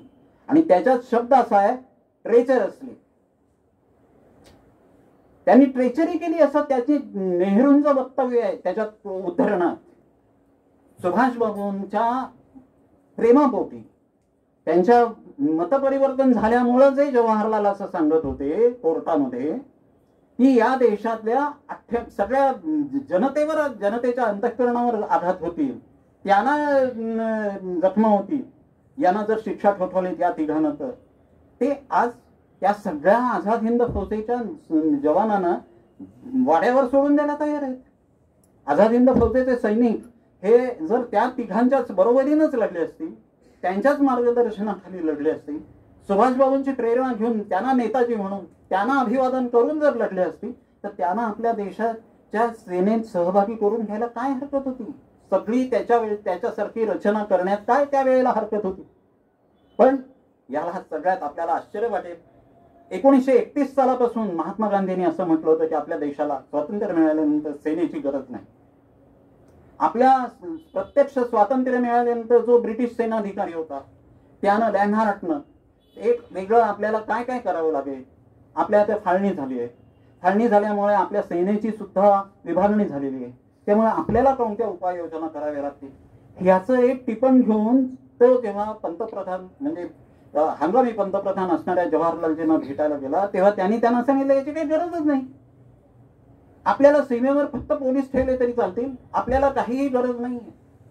लष्कराच्या आधुनिकीकरणाची कल्पना पहिल्यांदा फेटाळून लावलेली जवाहरलालजींनी. पुढचं सगळं ऐकून मी आता आपल्या त्यांच्या लष्करी धोरणांविषयी काही बोलू इच्छित नाही, परंतु 1931 सालापासून किंवा एकूणच 1920 साली लोकमान्यांचं निधन झाल्यापासून पुढे ज्या पद्धतीचं राजकारण आपल्याकडे झालं, ज्या पद्धतीची या ठिकाणी कुठेतरी हिंसाचार झाला, 1931 सालीच गांधीजींची अशी ही आहे की at the cost of non violence, जर आपल्या देशाला स्वातंत्र्य मिळालं तर त्या तशा देशात मी राहणार नाही. हे मी सांगत नाही, पॅरेललने लिहून ठेवलंय. ही अशी गांधीजींची वक्तव्य आहेत आणि गांधीजींचं धोरणही तेच आहे. जालियनवाला बागेच्या हत्याकांडानंतर जी ब्रिटिश यंत्रणा सुधारणं हे आमचं उद्दिष्ट आहे असं गांधीजी म्हणाले. आणि म्हणून गांधीजींचं ते उदाहरण ब्रिटिश संसदेमध्ये सुद्धा उद्धृत केलं गेलं होतं की नाही बाबा ह्यानं ज्याने अत्याचार केले असं म्हटलंय, जनरल डायरला काही शिक्षा झाली पाहिजे असं गांधीजी म्हणत नाहीये. जनरल डायरला शिक्षा होऊ नये कारण आम्हाला असं वाटतंय की डायर पुन्हा जन्माला येऊ नये, डायरला जन्माला घालणारी जी ही ब्रिटिश यंत्रणा आहे ती या ठिकाणी कशी सुधारेल याचा आम्ही प्रयत्न करणार आहोत. केला का गांधीजींनी पुढे प्रयत्न? 1 वर्षात स्वराज्य मिळवायची, 1 कोटी स्वयंसेवक उभारण्याची त्यांची जी काही आश्वासनं होती ती पाळण्यात आली का? पाळली का? ती पाळली नाही. त्यांच्या त्या ह्याच्यात निधी गोळा झाला असेल, व्हॉलंटियर्सला सुरुवातीला अति शिट्टी वाजवून कसे एकमेकांना बोलवायचं याचं सुद्धा आहे अतिशय नियोजनपूर्वक. त्याची जर महात्मा गांधींनी काढलेलं टिपण जर व्यक्त तुम्ही बघितलं तर अतिशय एक वेगळ्या पद्धतीचा असहकाराचा लढा या ठिकाणी उभा राहावा असा त्यांचा प्रयत्न आहे. पण चौरी चौरासारखं प्रकरण घडल्यानंतर त्या सगळ्या ह्याच्यावर पाणी पडलेलं आहे. देशातल्या एका ठिकाणी असा हिंसाचार घडला म्हणून संपूर्ण देशभरात तुम्ही पुकारलेलं असहकाराचं आंदोलन मागे घेऊ नका महात्माजी असं पदोपदी मोतीलाल नेहरूंसारखे, चित्तरंजन दासांसारखे नेते, त्यावेळेचे काँग्रेसमधले ज्येष्ठ नेते त्यांची विनवणी करत होते. पण त्यांनी नाही हे मागे घेतलं नाही. जसं चौरी चौराच्या प्रकरणात आंदोलन मागे घेतलं नाही, म्हणजे हे सगळं असहकारातलं आंदोलन मागे घेण्याचा निर्णय बदलला नाही, तसंच 31 सालचा आहे आयर्विनचा जो करार, आयर्विन बरोबर लॉर्ड आयर्विन हा त्यावेळेचा जो विसराव होता त्याच्याबरोबरचा जो काही करार आहे तो करार करताना सर्वसामान्य 60,000 सत्याग्रही तुरुंगात होते, त्यांना सोडवून आणणं हा एकमेव भान होता. भगतसिंग, राजगुरू, सुखदेव यांच्यासारखे क्रांतिकारक तुरुंगात होते, त्यांना फाशीची शिक्षा झालेली होती. परंतु त्यांचा मार्ग वेगळा आहे, क्रांतीचा मार्ग आहे, हिंसाचाराचा मार्ग आहे, सशस्त्र क्रांती करण्याचा मार्ग आहे. मग तो मला मान्य नाहीये, मग मी त्यांचं समर्थन कसं करीन? एका वेगळ्या अर्थानं जिनांचं बघा, जिनांनी त्याच वेळेला भगतसिंग राजगुरू सुखदेव यांच्यावरती भरलेल्या खटल्यात हे क्रांतिकारक तुरुंग राहतायत, फक्त ते कोर्टात यायला तयार होत नाहीये, तर त्यांच्या अनुपस्थितीत सुद्धा त्यांना शिक्षा ठोठावता यावी असा न्यायालयाला अधिकार देणारं एक विधेयक जेव्हा ब्रिटिश सरकारनं राष्ट्रीय असेंब्लीत मांडलं, राष्ट्रीय विधिमंडळात, तेव्हा त्याचा सगळ्यात कडाडून जर विरोध केला असेल आणि ब्रिटिश म्हणजे संसदेमध्ये, तिकडे संसदेमध्ये जी वापरली जातात ती कायद्याची पुस्तकं ती दर्शवून आणि या ठिकाणी तुम्ही जो विसंगत असा व्यवहार करतात त्याच्यावर मी आघात करू इच्छितो असं म्हणून जर त्याचे ब्रिटिश न्याय यंत्रणेचे, ब्रिटिशांच्या न्याय बुद्धीचे जर वाभाडे कोणी काढले असतील तर ते बॅरिस्टर मोहम्मद अली जिनानी काढले आणि थोड्याफार प्रमाणात मोतीलाल नेहरूंनी काढले. हे तुम्ही त्यांच्या विरोधात जे हा विधेयक जे आणले ते पर्सिक्युशनसाठी आहे का प्रोसिक्युशनसाठी आहे? तुम्ही त्यांच्या विरुद्ध खटला चालवण्यासाठी आहे की त्यांचं टाटा काढण्यासाठी आहे? याच्याबाबतची गांधीजींची भूमिका आहे, तुम्ही बघा, त्याचा अभ्यास करा वेगळ्या पद्धतीने, मी सांगतोय म्हणून नाही. आणि याच्या आयरिश निरनिराळ्या स्वातंत्र्य योद्ध्यांचं उदाहरण डोळ्यासमोर ठेवून या हिंदुस्थान रिपब्लिकन सोशलिस्ट आर्मीच्याही लोकांनी जे आमरण उपोषणाचं हे केलं आणि जतीन दासांसारखे कित्येक दिवस आमरण उपोषण करून मरण पावले, त्यांच्या विरुद्ध 4 ओळीचा श्रद्धांजलीचा एक ठराव सुद्धा ज्या गांधीजींनी हा केला नाही का, तर त्यांचा जो मार्ग आहे तो माझ्या याच्यात अहिंसेच्या मार्ग याच्याशी तत्वाशी विसंगत आहे असं म्हणून गांधीजी त्यांचा त्या जतीन दासांच्या खूप हडताळात झालेल्या मृत्यूच्या बद्दल सुद्धा तो खोटा व्यक्त करायला तयार नव्हते. त्यांना भगतसिंग राजगुरू सुखदेव यांना 24 मार्च 1931 रोजी दिली जाणारी फाशी 23 मार्च, आणि आपल्याला सगळ्या जगात कुठेही फाशी दिली जाते ती पहाटे दिली जाते. 23 मार्च संध्याकाळी या तिघांना भगतसिंग राजगुरू सुखदेव यांना फाशी दिलं. या ब्रिटिश अन्यायाचा निषेध त्याने केला. त्याने हा एका वेगळ्या पद्धतीने अशा पद्धतीचे जे वेगवेगळे मुद्दे आहेत ते सुभाषबाबूंना खटकत होते. आणि सुभाषबाबू हे एकमेव असे आहेत की ज्यांनी गांधीजींच्या संपूर्ण 1920 सालापासून किंवा त्याच्या अगोदरपासून सुरू झालेल्या एकूण नेतृत्वाला आव्हान दिलं. आणि मी मुद्दाम आपल्याला सांगतो, माझ्या अभ्यासातला एक मला आनंदाचा आणि अभिमानाचा वाटणारा क्षण मी आपल्याशी मुद्दाम आपल्या समोर सांगू इच्छितो की माझ्या या अभ्यासाच्या दौऱ्यांमध्ये मी वेगवेगळ्या वेळेला जेव्हा कलकत्त्याला गेलो होतो त्यावेळेला कलकत्त्याला जसं नेताजी भवन आहे तसं नेताजींचाच विचार पुढे नेण्यासाठी खूप पूर्वी त्यांच्या एका सहकारीनं लीला रॉय नावाच्या एका सहकारी महिलेनं कार्यकर्तीनं असं सुरू केलेलं आणि रवींद्रनाथांनी त्याचं नामकरण केलं असं मासिक आहे जयश्री नाव, बंगाली आहे, बंगाली इंग्लिश असं द्वैमासिक मासिक. त्या द्वैमासिकाच्या निरनिराळ्या अंकांमध्ये मी बोईमेला म्हणजे बुक फेअर जे असतं कलकत्त्याला भरणार आपल्या देशातलं एक महत्वाचं ग्रंथ प्रदर्शन त्याच्यासाठी गेलेलो होतो. त्यावेळेला माझी ओळख झाली, मला लक्षात आलं माझं त्या जयश्री मासिकातल्या यांच्याशी विजय नॉब नावाचे ते त्यांचे कार्यकारी संपादक होते त्यांच्याशी बोलणं झालं आणि त्यांनी मला निरनिराळे जे अंक त्यांचे विशेषांक होते दर वर्षी जानेवारीत काढतात ते काढले. मला त्याच्याबद्दलचं जे चालत असताना 1928 साली आमच्या पुण्यात टिळक स्मारक मंदिरात काँग्रेसचं प्रांतिक अधिवेशन भरलेलं होतं आणि त्या अधिवेशनाचे अध्यक्ष होते सुभाषबाबू. सुभाषबाबूंचं त्या अधिवेशनात झालेलं भाषण, संपूर्ण भाषण हे पुण्यातल्या एका शिवाजी मुद्रणालय यांनी छापलेलं हे त्या जयश्री मासिकाच्या एका अंकात मिळालं, 1 जानेवारीच्या 2006 सालच्या याच्यात मिळालं. आणि मला आश्चर्य वाटतं आणि आनंदही होतो की त्यात त्यांनी छत्रपती शिवाजी महाराजांचा मार्ग अनुसरल्याशिवाय आपल्याला स्वातंत्र्य मिळवता येणार नाही, शिवाजीचाच मार्ग चोखाळावा लागणार आहे याचं जाहीरपणे प्रकटन केलेलं होतं, निवेदन केलेलं होतं, ठासून सांगितलं होतं. लोकमान्यांच्या बद्दल पुण्यात हे होतं म्हणून लोकमान्यांबद्दल आदर व्यक्त केलेला होता. लोकमान्यांच्या एकूण सगळ्या मंडालीतल्या तुरुंगामध्ये मला लोकमान्यांबद्दल आदर वाटत होताच, पण मला त्यांना सुभाषबाबूंना मंडालीत पाठवलेलं आहे. जवळजवळ 2.5 वर्ष ते मंडाले येत आहेत. त्यांच्यावरती कोणताही आरोप न ठेवता ब्रिटिशांनी पाठवलेला आहे. त्यावेळची त्यांची पत्र उपलब्ध आहेत, आपण पहा. तरुणांनी तर अवश्य पहा त्यांच्यावर काय काय अत्याचार झाले आहेत, त्यांनी काय काय सहन केलं. दुर्गा पूजेचा उत्सव साजरा करता यावा, जसा ईदचा उत्सव साजरा केला जातो, ख्रिसमसचा होतो, तसं दुर्गा पूजेचा का उत्सव होत नाही? राजबंद्यानं त्यावेळेला का त्याच्या वेगळा भत्ता दिला जात नाही? याच्यासाठी अन्न सत्याग्रह केलाय, दंडुके खाल्ले तिथल्या वॉर्डनचे. अशा सगळ्या त्या मंडालेतल्या ह्याच्यात त्यांनी त्या पत्रात लिहिलंय. ते पत्र नंतर प्रसिद्ध झालंय, आरा भटानं पाठवलं होतं केसरीच्या संपादक विभागातल्या की त्याचा उल्लेख त्या भाषणातही केला त्याने की मी त्या ठिकाणी जेव्हा राहिलो, मी घणाघाती आघात आपल्या मनशक्तीवर, इच्छाशक्तीवर होणारे हे सहन जेव्हा केले, तेव्हा मी लोकमान्यांची एकूण सगळी जी काही तितिक्षा आहे ती अनुभवली. त्याला शतशः प्रणाम. असं म्हणून लोकमान्यांच्या बद्दलचा, लोकमान्य आणि चित्तरंजन दास यांच्या मैत्रीचा तर उल्लेख त्यांनी त्या ठिकाणी त्या भाषणात केलाच. पण त्यांनी हे सांगितलं की छत्रपती महाराजांचं पहिलं बंगाली चरित्र, आणि आज वाई सातारा जिल्ह्यात आहे मी त्याला उल्लेख करणं अत्यंत आवश्यक. सुभाषबाबूने त्या 28 सालच्या पुण्यातल्या भाषणात असा उल्लेख केला होता की याच्यासाठी एक बंगाली पंडित हे सातारला राहून अभ्यास करून गेले, सातारा जिल्ह्यात येऊन. कदाचित ते त्यावेळेला वाईला पण आलेले असतील. वाईच्या इथल्या लोकांकडूनही छत्रपतींच्या अभ्यासासाठी काही साधनं त्यांनी गोळा केली असतील. पण बंगालीतलं पहिलं शिवाजी महाराजांचं चरित्र हे तेव्हापासून आम्हाला त्याचं प्रेरणादायी देत ठरलं.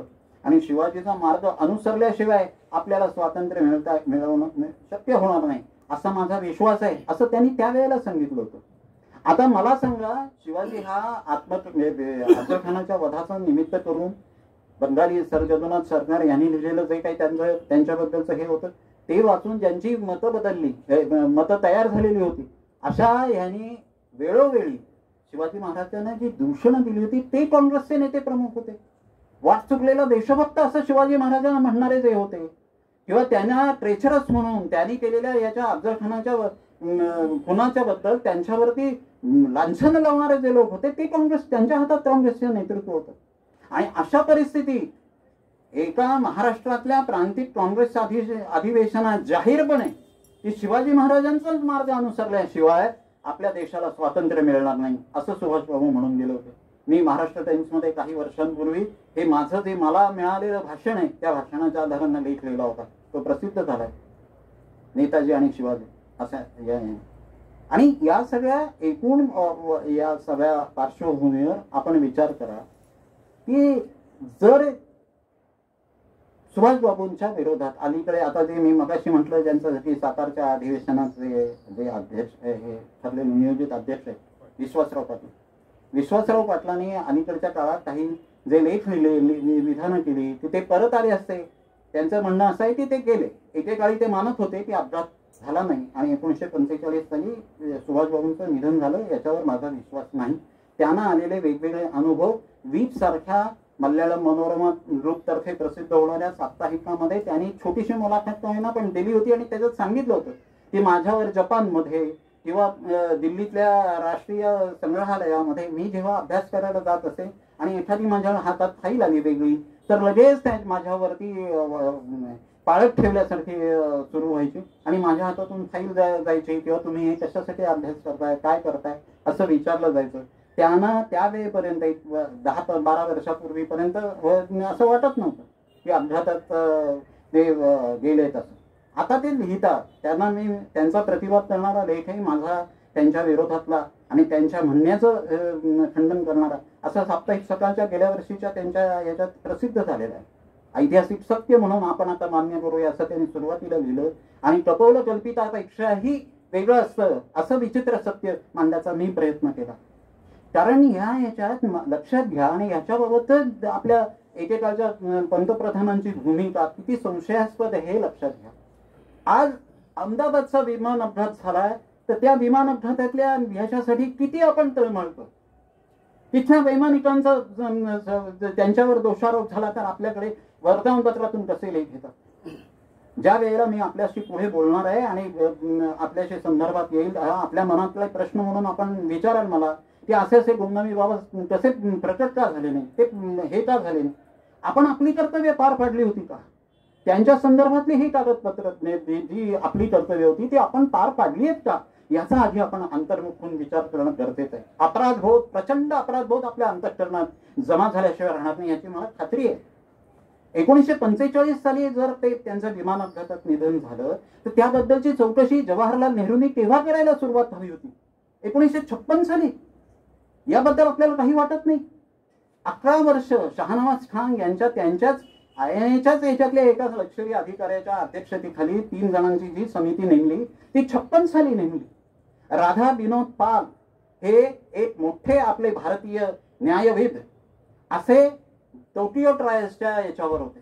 टोकियो ट्रायल्स म्हणजे काय आपल्यापैकी अनेकांना माहिती नसेल म्हणून मुद्दाम थोडक्यात सांगतो. ज्याप्रमाणे दुसरं महायुद्ध संपल्यानंतर जर्मनीतल्या निरनिराळ्या लष्करी अधिकाऱ्यांविरुद्ध, नाझी अधिकाऱ्यांविरुद्ध खटले भरले आणि न्यूरेमबर्ग ट्रायल्स चालवली दोस्त राष्ट्रांनी, तशी जपानी अधिकाऱ्यांविरुद्ध, लष्करी अधिकाऱ्यांविरुद्ध चालवलेला खटला म्हणजे टोकियो ट्रायल्स. त्या टोकियो ट्रायल्सच्या 11 न्यायमूर्तींमध्ये हे राधा विनोद पाल नावाचे भारतीय न्यायाधीश होते आणि ते एकमेव असे न्यायाधीश होते की ज्यांनी जपानी अधिकाऱ्यांना, लष्करी अधिकाऱ्यांना दोषी मानण्यास स्पष्टपणे नकार दिला. जर जपानी अधिकाऱ्यांना दोषी मानायचं असेल तर वसाहतवाद चालवणाऱ्या, साम्राज्यवाद पोचणाऱ्या अशा सगळ्या युरोपीय देशांना सुद्धा दोषी मानावं लागेल असं त्यांनी म्हटलं. आणि जपानमध्ये त्यांना आज प्रचंड मान्य आहे, आजही मान्यता आहे. त्यांचं स्मारक आहे आज जपानमध्ये. अनेक वेळेला आपले जे राजकीय नेते तिकडे जातात तेव्हा त्यांना राधा विनोद पाल यांच्या तिथल्या स्मारकाला सुद्धा भेट देणं भाग पडतं. गौतम बुद्धांच्या नंतर सुद्धा काही वेळेला महात्मा गांधी आणि नंतर राधा विनोद पाल यांचं नाव जपानी राजनैतिक अधिकारी घेतात त्यांच्या बरोबरच्या, आपल्या बरोबरच्या चर्चेतून सुद्धा. तर हे राधा विनोद पाल यांच्या अध्यक्षतेखाली कलकत्त्यातल्या नागरिकांकडून एक चौकशी समिती नेमली जावी अनधिकृतपणे आणि ती या सगळ्या प्रकरणाचा छडा लावील असा प्रयत्न सुरू झालाय. हे कळल्याबरोबर जवाहरलालजींनी 56 साली शहानवाज कमिटी नेमली. हे सगळे जे काही पुढे हे झाले त्याच्यातली मी 2च उदाहरणं आपल्याला देतो. 1921 साली या देशात परत आले जेव्हा केम्ब्रिज मधून सुभाषबाबू, तेव्हा त्यांनी चित्तरंजन दासांना पाठवलेली पत्र आहे. त्या पत्रांमध्ये या देशाचं एकूण पुनरुभारणी करताना कसं नियोजन असलं पाहिजे, कशी इथली उद्योगांची उभारणी केली पाहिजे, समाज रचना कशी बदलली पाहिजे, आपलं लष्कर कसं असलं पाहिजे, वेगवेगळ्या याच्यावर आपण अभ्यास केला पाहिजे आणि आपलं मार्गदर्शन मला मिळालं तर फार बरं होईल. मी अशी नोकरीवर त्या याचा राजीनामा देऊन याचा ICSचा मी परत येतोय. माझ्या देशाची सेवा करण्यासाठी मी आपल्या मार्गदर्शनाखाली हे रुजू व्हायला तयार आहे. अशी जी पत्र लिहिली आहे ती पत्र या पद्धतीच्या त्यांच्या राष्ट्रीय नियोजनाबद्दलची आस्था दाखवणारी आहे. ही पत्र उजेडात यायला किती वेळ जावा. ज्या नियोजन मंडळाची नियुक्ती ही सुभाषबाबूंनी ते राष्ट्रीय अध्यक्ष झाल्या केली आणि सुभाषबाबूंनी जवाहरलालजींना ज्या राष्ट्रीय नियोजन आयोगाचा अध्यक्ष नेमलं त्या नियोजन आयोगाच्या तर्फे हे असे सुभाषबाबूंचे सगळे विचार केव्हा प्रकट झाले, केव्हा एकत्र झाले आपल्याला कल्पना आहे. 1997 मध्ये मधु दंडवते हे ज्या वेळेला नियोजन आयोगाचे अध्यक्ष होते, उपाध्यक्ष, त्यावेळेला त्यांच्याकडून त्यांच्या एका महत्वाच्या प्रस्तावनेसह सुभाषबाबूंचे हे सगळे विचार प्रकट झाले. मधु दंडवते तर हिंदुत्ववादी नव्हते, त्यांना नाही मानता येणार. नाग गोरे हे काही हिंदुत्ववादी असा शिक्कामोर्तब झालेले नव्हते. नाग गोरे, नानासाहेब गोरे हे ज्या वेळेला भारतीय हायकमिशनर म्हणून ब्रिटनमध्ये होते त्यावेळेला ब्रिटनकडून ट्रान्सफर ऑफ पॉवर नावाचे काही खंड प्रसिद्ध झाले, 12 खंड प्रसिद्ध झाले. त्यात एका खंडामध्ये थोडासा माउंटबॅटनशी संबंधित असा उल्लेख होता की सुभाषबाबूंच्या अपघाती निधनाबद्दल शंका निर्माण झाली आणि ती शंका निरसन करून घेण्यासाठी नानासाहेबांनी माउंटबॅटनला पत्र जे पाठवलंय त्याच्यात त्यांनी तुलना केली आहे की जवाहरलालजींपेक्षा सुद्धा एका वेळेला असा होतं त्या महाराष्ट्रातला किंवा देशातला तरुण युवक हा सुभाषबाबूंकडे जास्त आदर्श नेता म्हणून पाहत होता, आशेनं पाहत होता. आणि असं असताना नरहर कुरुंकर असं लिहितात की त्या वेळेला सगळ्यात ह्याच्या ते सुभाषबाबूंची काही लोकप्रियता अशी फार नव्हती, जवाहरलालच सगळ्यात लोकप्रिय होते. आणि अशी सरसकट विधानं या लेखात केलेली आहेत. त्या सुभाषबाबूंच्या संदर्भात नेताजींचं असं हे करणारे आपल्याकडचे अनेक विचारवंत आहेत. त्या विचारवंतांना शह देणं हा माझा उद्देश नाही आहे. सुभाषबाबूंच्या बद्दलची खरी इमेज, खरी त्यांची प्रतिमा ही आपल्या समोर यावी यासाठी जो काही प्रयत्न चालू आहे त्याच्यात अनुज धर यांच्यासारखे जे पत्रकार आहेत त्यांनी जी एक वेगळी दिशा दाखवली, ती दिशा फैजाबादपर्यंत जाऊन पोहोचते. ती म्हणजे अशी आहे की या संपूर्ण सुभाषबाबूंच्या अपघाती निधनाच्या खोटारडेपणानंतर किंवा ते अपघाती निधनानंतर ते झाले कुठे राहिले असाही ते प्रश्न आहे. त्याला एक वेगळ्या पद्धतीचा हा आहे, तो म्हणजे ते रशियात राहिले. स्टालिननं सुब्रमण्यम स्वामींसारखे म्हणतात की स्टालिननं त्यांना मारून टाकलं. त्याच्याबद्दलचं हे आहे, ते खोडून काढता येण्यासारखे असे रशियातूनच बाहेर आलेले निरनिराळे पुरावे आहेत. परंतु स्टालिनच्या तुरुंगात ते होते, स्टालिनच्या तुरुंगात होते तर स्टालिनच्या राजवटीत त्यांच्या सोव्हिएत आश्रयाला होते याबाबत वाद आहे. याच्याबद्दलची अनेक कागदपत्र सोव्हिएत युनियननं अजूनही खुली केलेली नाही. पण ही खुली केलेली नाहीत असं एका बाजूला जर जेव्हा म्हणता येतं तेव्हा पूरबी रॉय यांच्यासारखे कलकत्त्याचे आहेत, या कलकत्त्याच्या रॉयल एशियाटिक आपल्या कलकत्त्याच्या एशियाटिक सोसायटीचा एक सदस्य, या काही वर्षांपूर्वी ज्या वेळेला रशियात गेल्या, दोन देशांमधले सांस्कृतिक संबंध हे व्हावेत, परस्पर संबंध वाढावेत म्हणून जो करार असतो त्या कराराअंतर्गत हे एक शिष्टमंडळ कलकत्त्याच्या एशियाटिक सोसायटीचं तिकडे गेलं. त्यांना नेमून दिलेला विषय काय होता? 1917 मध्ये जी रशियात राज्यक्रांती झाली तिथपासून ते 1947 म्हणजे भारत स्वतंत्र झाला तोपर्यंत या 30 वर्षात भारतीय क्रांतिकारकांशी रशियन राजवटीचे असणारे संबंध याचा अभ्यास करायचा. की या ठिकाणी एका संग्रहालयात अभिलेखागारात जेव्हा त्या पूरबी रॉय गेल्या होत्या त्यावेळेला त्यांना अशा एका पत्राचा संदर्भ देऊन निरनिराळे एशिया अँड आफ्रिका नावाच्या नियतकालिकातले 3 लेख मिळाले की ज्यात 1944 साली सुभाषबाबूंनी जपानमधल्या रशियन राजदूताला लिहिलेल्या पत्राचा दाखला होता. तोपर्यंत रशियाकडून कायम असं पत्रच मिळालेलं नाही. याकोब मलिक नावाचा जो तिथला राजदूत होता जपानमधला रशियाचा राजदूत, त्याला सुभाषबाबूंनी 45 साली जपानचा पराभव झाल्याच्या अगोदर त्यांना पूर्वदृष्टी असल्यामुळे रशियाची मदत घेण्याची वेळ आली तर आपला आधीपासून संपर्क असावा म्हणून जी त्यांनी काही पत्रात मांडणी केली होती आणि रशिया हा क्रांतिकारकांना कायमच मदत देणार आहे असं म्हणून जी काही रशियाची ही केलेली होती एका वेगळ्या पद्धतीनं आपल्याला मदत मिळावी यासाठी रचना, ते पत्र आम्हाला मिळालेलंच नाही, याकोब मलिककडे आलेलंच नाही असं रशियन वारंवार म्हणत आले. आणि ते पत्र त्या पत्रातल्या तपशिलासह या क्यू मधल्या त्या एशिया अँड आफ्रिका या नियतकालिकाच्या 3 लेखांकात मध्ये या पूरबी रॉयना दिसलं. त्या रशियन भाषेच्या अभ्यासक त्यांनी आणखीन खणून काढलं आणि त्यांचं पुस्तक आहे आता रशियन अँगलवरती प्रकाश टाकणार त्याच्यातून. आणि पुढे अनुज धर यांनी गुमनामी बाबा यांच्या संदर्भात जी काही शोधपत्रिका केली त्याची सुरुवात अशी झाली. आज आपल्याला जो गुमनामी बाबा म्हटल्यानंतर जो फोटो दिसतो तो खऱ्या अर्थानं अस्तित्वात असलेल्या आणि 1985च्या सप्टेंबरच्या 17 तारखेला ज्यांचं निधन झालं अशा व्यक्तीचा फोटो नाही आहे. त्या व्यक्तीचा फोटो तशा अर्थानं उपलब्धही नाही आहे.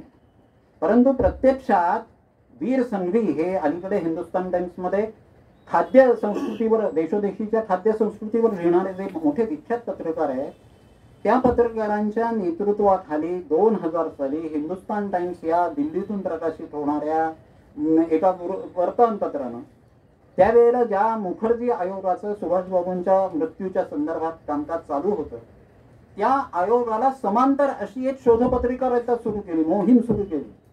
आणि त्या मोहिमेत सुरुवातीला हा अनुज धर नावाचा एक तरुण पत्रकार दाखल झाला.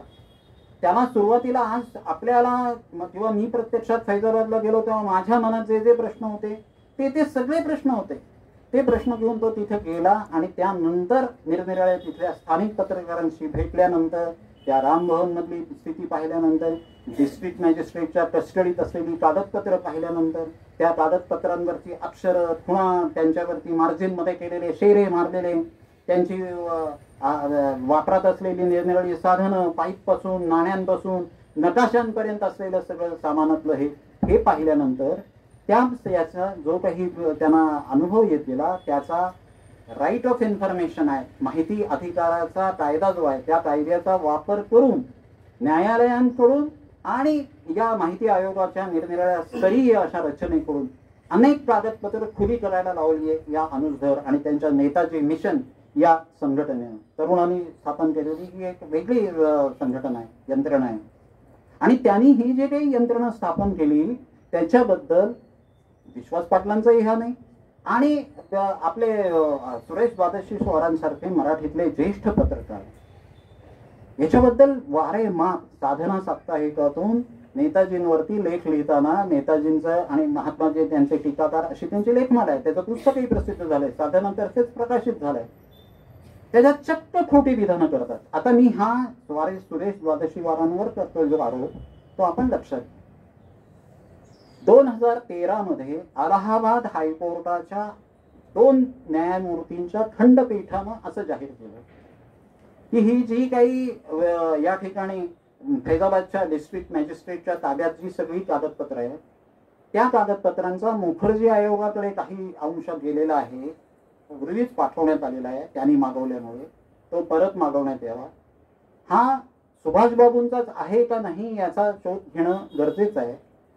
परंतु तो जरी नसला, समजा सुभाषबाबूंचा नसला, तरी हा जो काही भाग इथे ऐवज आहे तो फार मोठा ऐतिहासिक राष्ट्रीय ऐवज आहे, त्याचं जतन केलं जावं.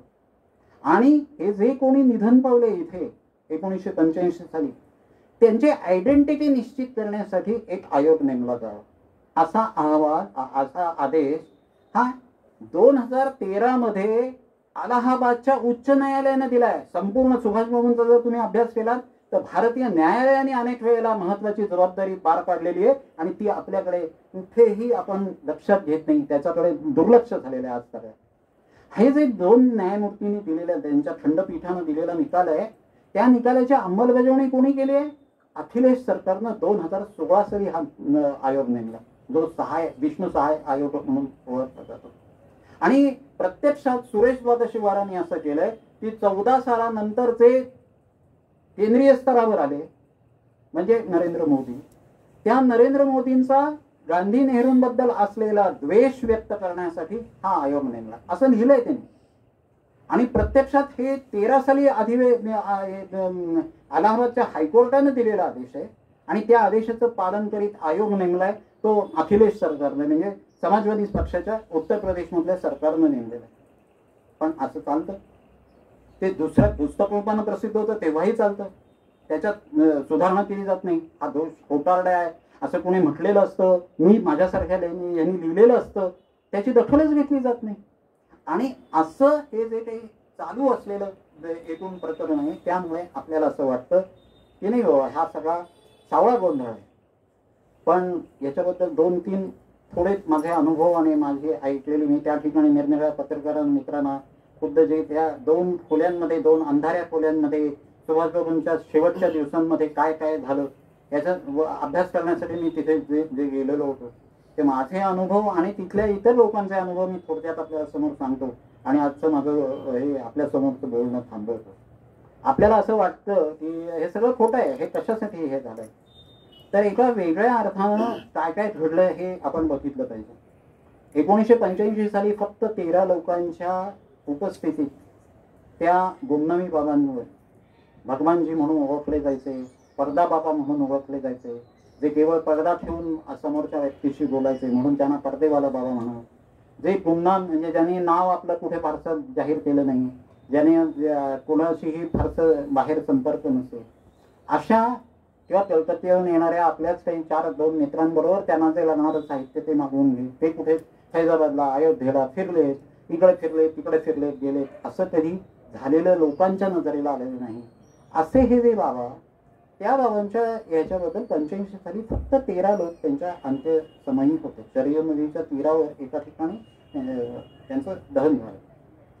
ते दहन जेव्हा होतं त्यावेळेला लाखो लोक ज्या व्यक्तीच्या अंत्ययात्रेला हजर राहिले असते, या अंत्ययात्रेला फक्त आपण 13 लोक आहोत.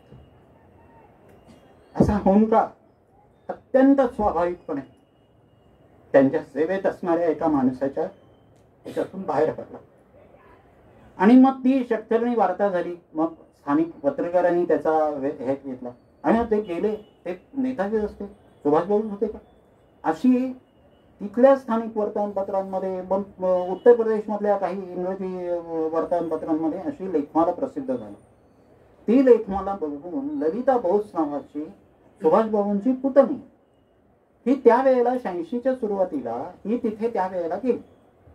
प्रत्यक्षात हे जसं मी मगाशी म्हटलं, शबलमारी बाबा किंवा इतर हे निरनिराळ्या ठिकाणी साधू असे याच्यावरती अनेक वेळेला वार्ता ह्या झालेल्या आहेत, प्रसिद्ध झाल्या आहेत, म्हटलं झालंय, दावे प्रतिदावे मग ते खोटे आहेत हे सिद्ध झालं. यामुळे स्वाभाविकपणे त्या कंटाळलेल्या होत्या. असं फार पूर्वी घडलेलं आहे त्यांच्या ह्याच्यात की त्यांना ऐकिवात आलं की अरे आमच्या आमच्या ठिकाणी असा जो बाबा आहे ना तो सुभाषबाबू आहे, ते दिसतात बघ तसं, कपाळ तसंच आहे अगदी, आणि नाही अरे डोळे तसेच आहे. असं कोणीतरी सांगितलं की या जाऊन पाहायच्या आणि त्यांना अपेक्षा म्हणून व्हायचं, निराशा पदरात पडायची. म्हणून हे जरी झालं तरी त्या अगदी यानं म्हणजे अनास्थेनं तिथे पोहोचलं. त्यांनी पोहोचल्या सुरुवातीला ते शक्तिसिंह म्हणून त्यांचं मी पुस्तक इथे आणलंय. त्या शक्तिसिंहांनी मी त्यांच्याशी बोललोय, हे भगवानजीचे नेताजी ता असं त्यांचं पुस्तक आहे. त्याचे सगळे डॉक्युमेंट्स आहेत, त्यांनी छापली आहेत, त्याच्यात छायाप्रती आहेत. तर ह्या जेव्हा ललिता बोस तिथे ह्या पाहायला गेल्या तेव्हा त्यांना आधी पहिली खोली अंधारी आणि हे पाहिल्यानंतर त्यांचा सगळा हे झाला आणि संतापल्या त्या की अशा याच्यात माझा राजबिंडात काका राहणार आहे आणि अशी राहायला असेल अशी शक्यताच नाही. आणि माझी स्वतःची भूमिका तशी होती, मी जेव्हा पाहायला गेलो प्रत्यक्षात माझी त्या ठिकाणच्या एका राजा हे राम मनोहर लोहिया विश्वविद्यापीठ तिथे आहे फैजाबादमध्ये, त्यांच्या कुलगुरूंच्या सहकार्यानं मी यांच्याकडे पोहोचलो होतो. आणि त्यांनी सांगितलं होतं की असे असे महाराष्ट्रातून एक पत्रकार आहे, सुभाषबाबूंचा अभ्यास करतात, तुम्हाला भेटायचं. त्यांनी सांगितलं होते हे या घेऊन अर्धा तास. अनेक ठिकाणचे असे लोक भेटायला जातात तसे ते मला म्हणाले होते या तुम्ही अर्धा तास. प्रत्यक्षात मी गृहपाठ करून गेलो होतो. 8 दिवसापूर्वी प्रसिद्ध झालेलं लखनौचं एक लॉजिशियन आहे, म्हणजे तर्कशास्त्री आहे, अधीर सोम नावाचं, त्यांनी लिहिलेलं केस हिस्ट्री ऑफ गुमनामी बाबा या नावाचं पुस्तक मी अभ्यासलं होतं. त्यात मी आता ज्या अलाहाबादच्या हायकोर्टाच्या निकालपत्राचा उल्लेख केला ते सगळं निकालपत्र दिलेलं आहे, त्याच्यात छापलेलं आहे. त्यात ती फक्त जी त्यांच्या सामानाची यादी 2600च्या वर असलेल्या सामानातल्या आयटम्सची यादी जी निकालपत्राला परिशिष्टामध्ये जोडली ती फक्त या अधीर सोमच्या पुस्तकात नव्हती, पण बाकीचं सगळं मी वाचलं होतं.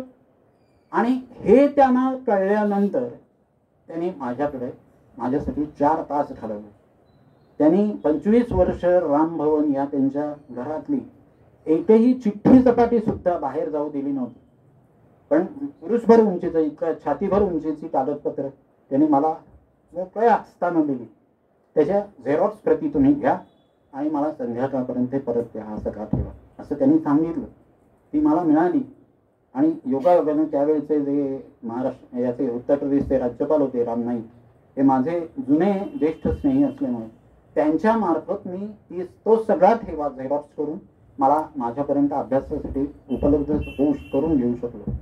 आता त्या याच्यात ही निरनिराळी बंगाली कागदपत्र आहेत, निरनिराळे नियतकालिकांचे किंवा वर्तमानपत्रांचे त्यांनी ठेवलेले अंक आहे. हिमालयन ब्लंडर सारखं जे महत्वाचं 62च्या युद्धावरचं महत्वाचं पुस्तक आहे त्याच्या मार्जिनमध्ये लिहिलेले लेख आहे. इंदिरा गांधींच्या बद्दलचा काही कुठे रेफरन्स आला, त्यांना लावलेली विशेषणं असतील तर त्यातली कुठली विशेषणं बरोबर आहेत, कुठली विशेषणं नाहीत, याच्यावरती केलेल्या खुणा आहेत त्या बाबांनी केलेल्या. अशा सगळ्या यांचा उपयोग केल्यानंतर मला असं वाटायला लागलं की ते गुमनामी बाबा हे खरोखरच हे होते, सुभाषबाबू होते. आता आपल्या मनात प्रश्न असा असेल की सुभाषबाबू होते तर ते प्रकट का झाले नाही, ते बाहेर का आले नाही. हा प्रश्न ज्या वेळेला आपण मनात विचारतो त्यावेळेला मला असं वाटतं गुरुदत्तचा प्यासा आठवतो. आपल्यापैकी अनेकांना प्यासा आठवत असेल, माहिती असेल. प्यासातलं जे शेवटचे जे निरनिराळे काही दृश्य आहेत ते आठवा. तो जो त्या चित्रपटाचा नायक आहे त्याच्यावरती गुजरलेला जो प्रसंग आहे तो आठवा. तो मरण पावलाय म्हटल्यानंतर त्याच्याबद्दलची जी काही एकूण सहानुभूतीची लाट उसळलेली असते आणि त्याचाच कविता संग्रह कसा लोकप्रिय होत असतो, त्याच्याबद्दलचा प्रकाशक, त्याची एकेकाची प्रेयसी, हे सगळे कसे होतात, त्याचे भाऊबंद, त्याचे मित्र हे कसे स्वार्थी आत्मतलबी वृत्तीने कसे वागत असतात याचं आपल्याला त्या चित्रपटात दर्शन मिळतं. आणि नंतर एका सभागृहात असा ज्या वेळेला हा चाललेला असतो तिथे प्रकट होणार वगैरे वगैरे असं जाहीर केलेलं असतं, हे केलेलं असतं. त्यावेळेला त्या सभागृहाच्या एका मागच्या दारात उभा राहून मग त्याची हिंदी सुरू होते आणि ये दुनिया में भी जाए तो क्या है असं गाणं आहे त्याच्यातलं. साहिरने लिहिलेली, साहिरची रचना आहे. तुम्ही बघा, अहो ज्या बंगालवर त्यांचं प्राणप्रिय असा प्रांत, त्याची झालेली फाळणी, ज्या डाक्यामधून अनुशीलन समितीसारखी क्रांतिकारकांची एक संघटना स्वाधीन भारत सारखं नियतकालिक चालवत होती, ते डाक्का आपल्याला परक झालं होतं. मेमेन किंवा याच्यासारखी कोमिल्ला, सिलेट याच्यासारखी जी ती क्रांतिकारकांचे तळ होते पूर्व बंगालमधले, हे आपण एका विशिष्ट नौखालीतल्या किंवा कलकत्त्यातल्या अत्याचाराला घाबरून त्याच्यानंतर निर्माण झालेल्या दहशतीचा प्रभावात एका होईना पण आपण देऊन टाकले होते त्यावेळेच्या आपल्या राष्ट्रीय नेतृत्वानं. पूर्व पाकिस्तान तयार झालं होतं. आणि एवढंच नव्हे तर वेगळ्या पद्धतीनं सुभाषबाबूंच्या, मी आपल्याला जाता जाता तोच मुद्दा प्रसंग आपल्याला सांगणार आहे. म्हणजे आपण विचार करा, 1940 साली याच सुभाषबाबूंनी देश सोडून जाताना, जसं आपल्याला हे माहिती आहे की सावरकरांना भेटायला आले होते, जिनांना भेटायला आले होते, दोघांकडूनही त्यांना पुरेसा प्रतिसाद मिळाला नव्हता. सावरकरांच्या भेटीत काही वेगळं नाट्य घडलं होतं, परंतु त्याच्यानंतर त्यांनी देश सोडून जायचा प्रयत्न केला आणि ते कलकत्त्याला निघून गेले, असं आपल्याला सर्वसाधारण चरित्रांमधून माहिती आहे. याच्यातले 2 मुद्दे मी आपल्याला ठेवू इच्छितो, 2 महान नेत्यांशी त्यांची झालेली चर्चा. सावरकरांबद्दल असं नेहमी म्हटलं जातं की सावरकरांनी त्यांना प्रेरणा दिली. सावरकरांनी प्रेरणा दिली याबद्दल मला मुळीच असं वाटत नाही. असा माझा जो निष्कर्ष आहे तो आपल्याला कदाचित धक्कादायक वाटेल. सावरकर हे मला एका वेगळ्या पद्धतीनं आजोबांसारखे आहेत. माझे स्वतःचे वडील हे सावरकरांबरोबर रत्नागिरी पर्वात त्यांच्याबरोबर 12 वर्ष राहिलेले होते. माझ्या वयात, तरुण वयात हे सगळे माझ्यावर क्रांतिकारकीय असे जे संस्कार झाले ते सावरकरांचेच झाले. परंतु सावरकरांनीच एकदा, मी त्यांना अगदी लहान असताना जेव्हा भेटलो तेव्हा विचार करायला, प्रश्न विचारायला सांगितलं होतं. आणि मी जेव्हा सावरकरांच्या नेतृत्वाबद्दल विचार करतो तेव्हा मला असं वाटतं की सावरकरांनी नेताजींना प्रेरणा दिली असं जे म्हटलं जातं त्याच्यावर आपण विश्वास विसंबून ठेवू नये. सावरकरांच्या बरोबरची जी काही चर्चा आहे नेताजींची, ती तुम्ही त्याची जशी गांधीजींबरोबरच्या याच्याबद्दलची मी चिकित्सा केली तशीच चिकित्सा मी केल्यानंतर मला असं जाणवतं की नाही, सावरकरांनी, सुभाषबाबूंना काही प्रेरणा सावरकरांनी दिली असती तर सावरकरांनी म्हटलं होतं त्या सगळ्या याच्यात बाळाराव सावरकरांनी किंवा इतरांनी काढलेल्या पुस्तकांमध्ये त्या भेटीचा जो वृत्तांत आहे तो बघा. रासबिहारी बोसांचा दाखला दिला. रासबिहारी बोस होते त्यावेळेला जपानमध्ये. मग जर जायचंच असतं, सुभाषबाबूंना फक्त सावरकरांनी प्रेरणा दिली आणि म्हणून ते जपानला, हे जर्मनीत गेले, परदेशात गेले आणि त्यांनी तिकडे लढा उभारला, असं जर असतं तर ते पहिल्यांदा जपानलाच गेले असते ना. रासबिहारींची त्यांनी पत्र दाखवलं, मला असं आलंय तसं आलंय. रासबिहारी बोस हेही बंगाली, सुभाषबाबू हेही बंगाली. अनुशीलन समितीच्या किंवा बंगाली क्रांतिकारकांच्या श्री संघ या संघटनेचं संपूर्ण काम करणारे आणि त्यांच्याशी असंख्य क्रांतिकारकांशी संबंध असलेले, गुमनामी बाबा झाल्यानंतरही माता त्रैलोक्यनाथ चक्रवर्तींसारख्या पूर्व बंगालमधल्या, पूर्व पाकिस्तानमधल्या क्रांतिकारकांशी ज्यांचे संबंध होते असे सुभाषबाबू लहान वयापासून क्रांतिकारकांशी संबंधित आहेत. त्यांना क्रांतिकार्याची प्रेरणा सावरकरांच्याकडून घेण्याची मुळीच गरज नाही. ज्या 28 सालच्या काँग्रेसच्या अधिवेशनामध्ये मोतीलाल नेहरू अध्यक्ष होते त्या ठिकाणी संपूर्ण लष्करी गणवेशात एक काँग्रेसचं याचं स्वयंसेवकांचं दल उभारणं, त्यांच्याकडून परेड सारखं करून घेणं, घोड्यावर असलेला सुभाषबाबूंचा फोटो पहा तुम्ही त्यावेळेचा. 28 सालच्या मोतीलाल नेहरूंच्या कलकत्ता अधिवेशनाच्या वेळेला त्यांना मानवंदना दिली आहे ती लष्करी गणवेशातल्या सुभाषबाबूंनी. त्यावेळीपासून आणि तेव्हा एवढंच नव्हे तर रिबेनट्रॉप सारख्या जर्मन परराष्ट्र मंत्र्याला 1935 साली त्यांनी प्रश्न विचारला होता की दुसरं महायुद्ध तुम्ही केव्हा सुरू करणार आहात. त्यांना आंतरराष्ट्रीय राजकारणाची असलेली ही जाण आणि जर्मनीच्या दृष्टीनं आणि याच्यात एमिली श्लेनकेल सारखी त्यांची पत्नी ही एक अत्यंत नाजूक नाजूक धागा हा जर्मनीकडे जाण्याचा आहे. मी जेव्हा जशी इतर नेत्यांची चिकित्सा करतो तशी जेव्हा सुभाष भाऊंची करतो तेव्हा त्यांनी त्यावेळेला जर्मनीला जायचा निर्णय न घेता जर जपानकडे त्यावेळेला ते केले असते तर पुढचं सगळं आयएनएचं जे चित्र आहे जे पराभवाकडे हळूहळू सरकत गेलं 44 नंतर दिसायला लागला की आपल्याला उद्दिष्ट गाठता येणार. तसं झालं नसतं असं मला वाटतं त्याचा लष्करी अंगाने अभ्यास केल्यानंतर. परंतु प्रत्यक्षात त्यावेळेला एक मोहाचं आमंत्रण देणारं तिकडे पात्र होतं ना. आणि शिशिर बोस यांनी नेताजी भवन तर्फे प्रसिद्ध केलेल्या पत्रांमध्ये याचे दाखले आहे. कोणी असा दावा केलेला नाही.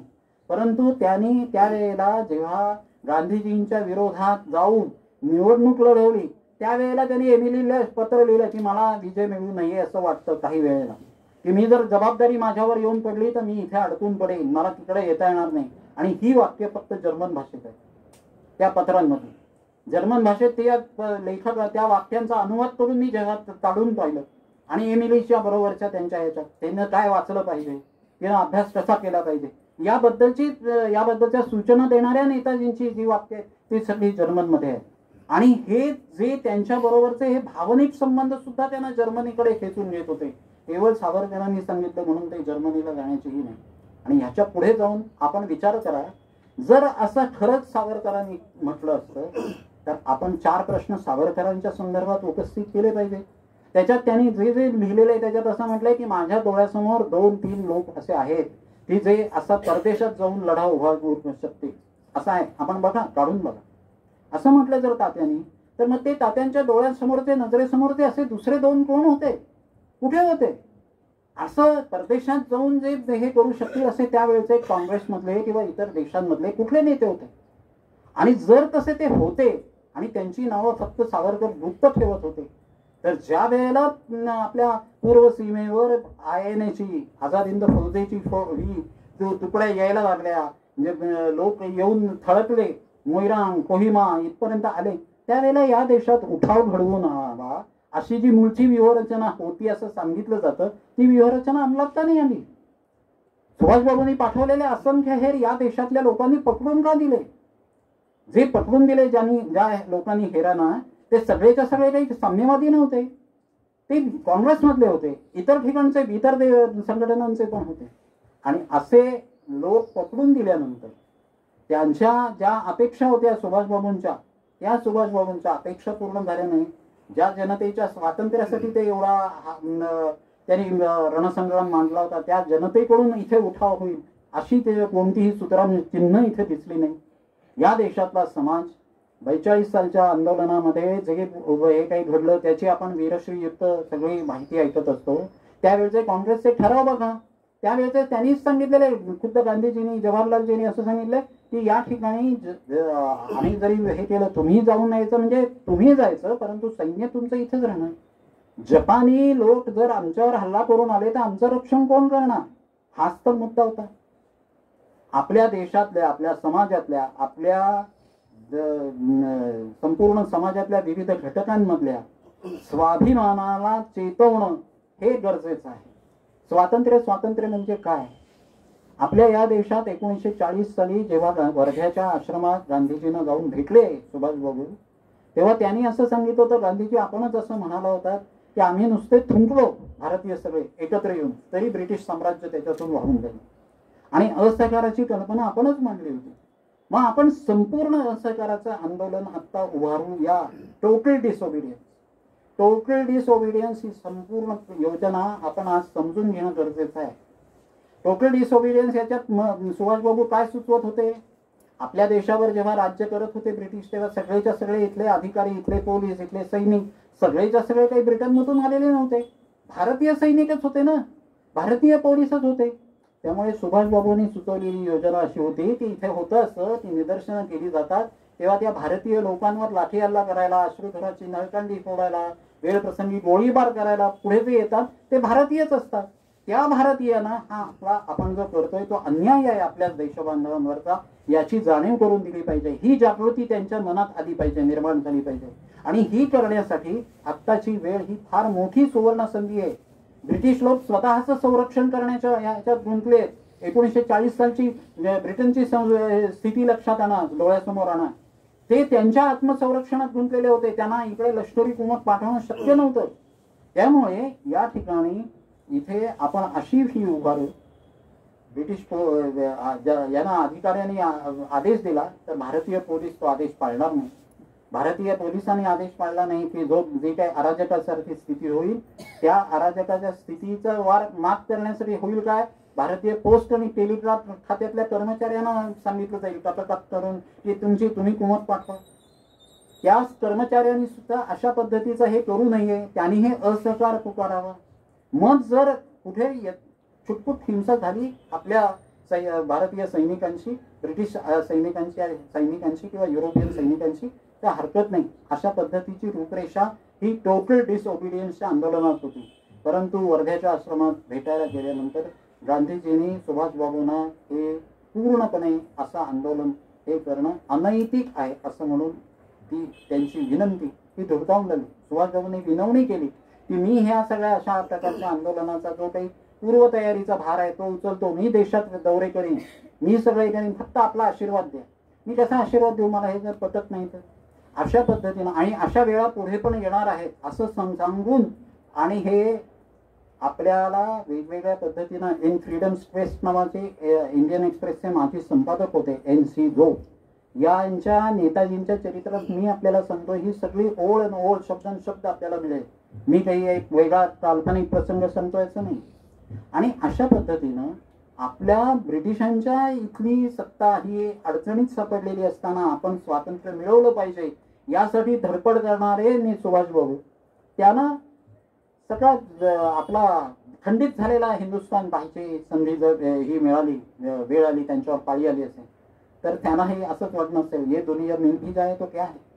आणि अशा पद्धतीच्या या त्यांची तब्येत कशी होती, आपल्यापैकी किती लोकांनी प्रत्यक्ष रणांगणावर हे केलं त्यावेळेला, त्या काळात ते लढले आहेत ना, ते तिकडे जाऊन लढले.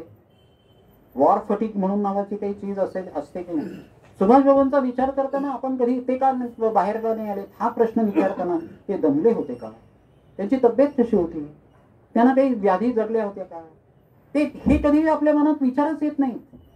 आपण नेताजींचे गुणगान करत आहे, नेताजी जय हिंद अमुक तमुक असं म्हणतो, परंतु नेताजींच्या संदर्भात हा अगदी सर्वसामान्य ह्याच्यातला विचार सुद्धा आपण केला पाहिजे असं मला वाटतं. आणि ते जर केलं तर लक्षात येईल की तिबेटच्या मार्गे रशियातून निघाल्यानंतर ते जेव्हा केव्हा आले, उत्तर भारतात आले, निरनिराळ्या ठिकाणी राहिले उत्तर प्रदेशमध्ये, आणि नंतर 1.5-2 वर्ष शेवटची त्यांनी या फैजाबाद अयोध्येमध्ये काढली.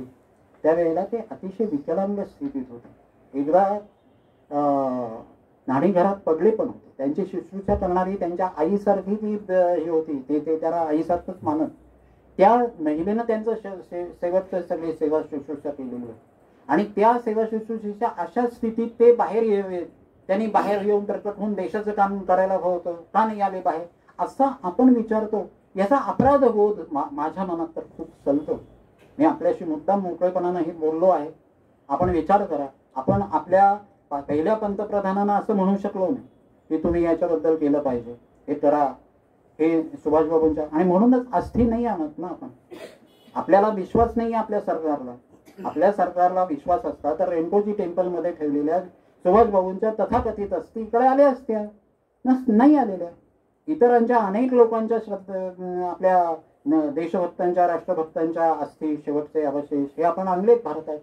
कित्येक वर्ष गेल्यानंतर उधमसिंगांचे आले, मदनलाल ढिंगरांचे आले, तसं का नाही आणले सुभाषबाबूंचे. आणि याच्यासाठी प्रयत्न केल्यानंतर माजी राष्ट्रपती प्रणव मुखर्जी हे जेव्हा परराष्ट्र मंत्री होते तेव्हा गेलेले आहेत एमिली श्लेनकेलच्या ह्याच्यात. आणि त्या एमिली श्लेनकेलनं त्यावेळेला असं स्पष्टपणे सांगितलेलं आहे की मी अशा कोणत्याही कागदपत्रावर स्वाक्षरी देणार नाही. माझा विश्वास नाही आहे की त्या अपघातात ते गेले म्हणून. आणि तरीही विश्वासराव पाटील हे त्या एमिली श्लेंकेलचं काहीतरी उदाहरण देऊन त्यांचं एखादा कोणीतरी भाचा पुतण्या हा माझ्याशी फोनवरून बोलला असं सांगून दावा करतात की आता बोस फॅमिली उभी विभागलेली आहे या विषयावर, त्यांचे हितसंबंध गुंतलेले त्या सगळ्या याच्यावर मध्ये प्रकरणामध्ये. आणि जोपर्यंत कागदपत्र रिलीज होत होती तोपर्यंत ममता बॅनर्जींच्या बरोबरीनं उभा असलेले सुब्रत बोस म्हणजे त्यांच्याच पक्षाचे खासदार त्यांना ममता दिदीच सांगतात की ही सगळी जी कागदपत्र 60 फायली पश्चिम बंगालच्या गुप्तहेर खात्याच्या मी आज रिलीज करते, त्या बघितल्यानंतर असं स्पष्टपणे जाणवतं की तुम्ही जे म्हणता आहात की अपघातात गेले ते माझा विश्वास बसत नाही. हे ममता दिदींचे फोटो त्यांची वक्तव्य प्रसिद्ध झालेली आहेत. त्यांच्या या अशा अनेक गोष्टी सांगता येत राहतील. आणि मी आपल्याला सुभाष बाबूंसारखा माझा जिव्हाळ्याचा विषय असल्यामुळे किती थांबायचा काही प्रश्नच येणार नाही.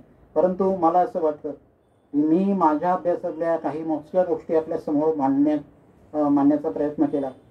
जवळजवळ 53-54 वर्ष झाली मी सुभाष बाबूंचाच अभ्यास करतो. मला असं वाटतं की सुभाष बाबू हे आपल्या तरुणांना अतिशय प्रेरणादायी असं व्यक्तिमत्व आहे. ते आज या ठिकाणी जर मी जे मगाशी पुस्तक दाखवलं ते अतिशय छोटं आहे, कुठेही आपल्या या विद्यार्थ्यांनी अवश्य वाचावं, इतरांनीही वाचावं. आणि त्याच्यात या नंदा मुखर्जींनी पुढे सिडिशन कमिटीचा विवेकानंदांच्या संदर्भातला एक अहवाल पण छापलाय, मुद्दा अतिशय गोपनीय अहवाल 1997-98 मध्ये 1897-98 मध्ये आणि नंतर 1900 म्हणजे स्वामीजींच्या निधनानंतर सुद्धा ब्रिटिशांना स्वामीजींची कशी भीती वाटत होती ती त्या गुप्त अहवालामध्ये नमूद केलेलं. असं हे पुस्तक, त्याचे संस्कार, त्याचे एकूण हे असं धन आपल्याजवळ उपलब्ध असताना आपल्याला जिथे जिथे देशकार्यासाठी झटणारा माणूस दिसेल तिथे सुभाष बाबू आहेत. नेताजी तुम्ही कुठे आहे, नेताजी तुम्ही कुठे आहात असा प्रश्न विचारला की त्याची उत्तरं येतील जिथे जिथे देशभक्ती आहे, जिथे जिथे हातात मिळेल उपलब्ध होईल त्या साधनांविषयी देशाच्या रक्षणासाठी, देशाच्या स्वातंत्र्यासाठी, देशाच्या सार्वभौमत्वासाठी लढाईची वेळ येईल. त्या त्या ठिकाणी तो जो माणूस आपल्याला प्रकाशमान रस्ता दाखवणारा असेल ते सुभाष बाबू असतील, ते नेताजी असतील अशी माझी खात्री आहे. एवढं मी बोलतो आणि बोलायचं थांबतो. धन्यवाद.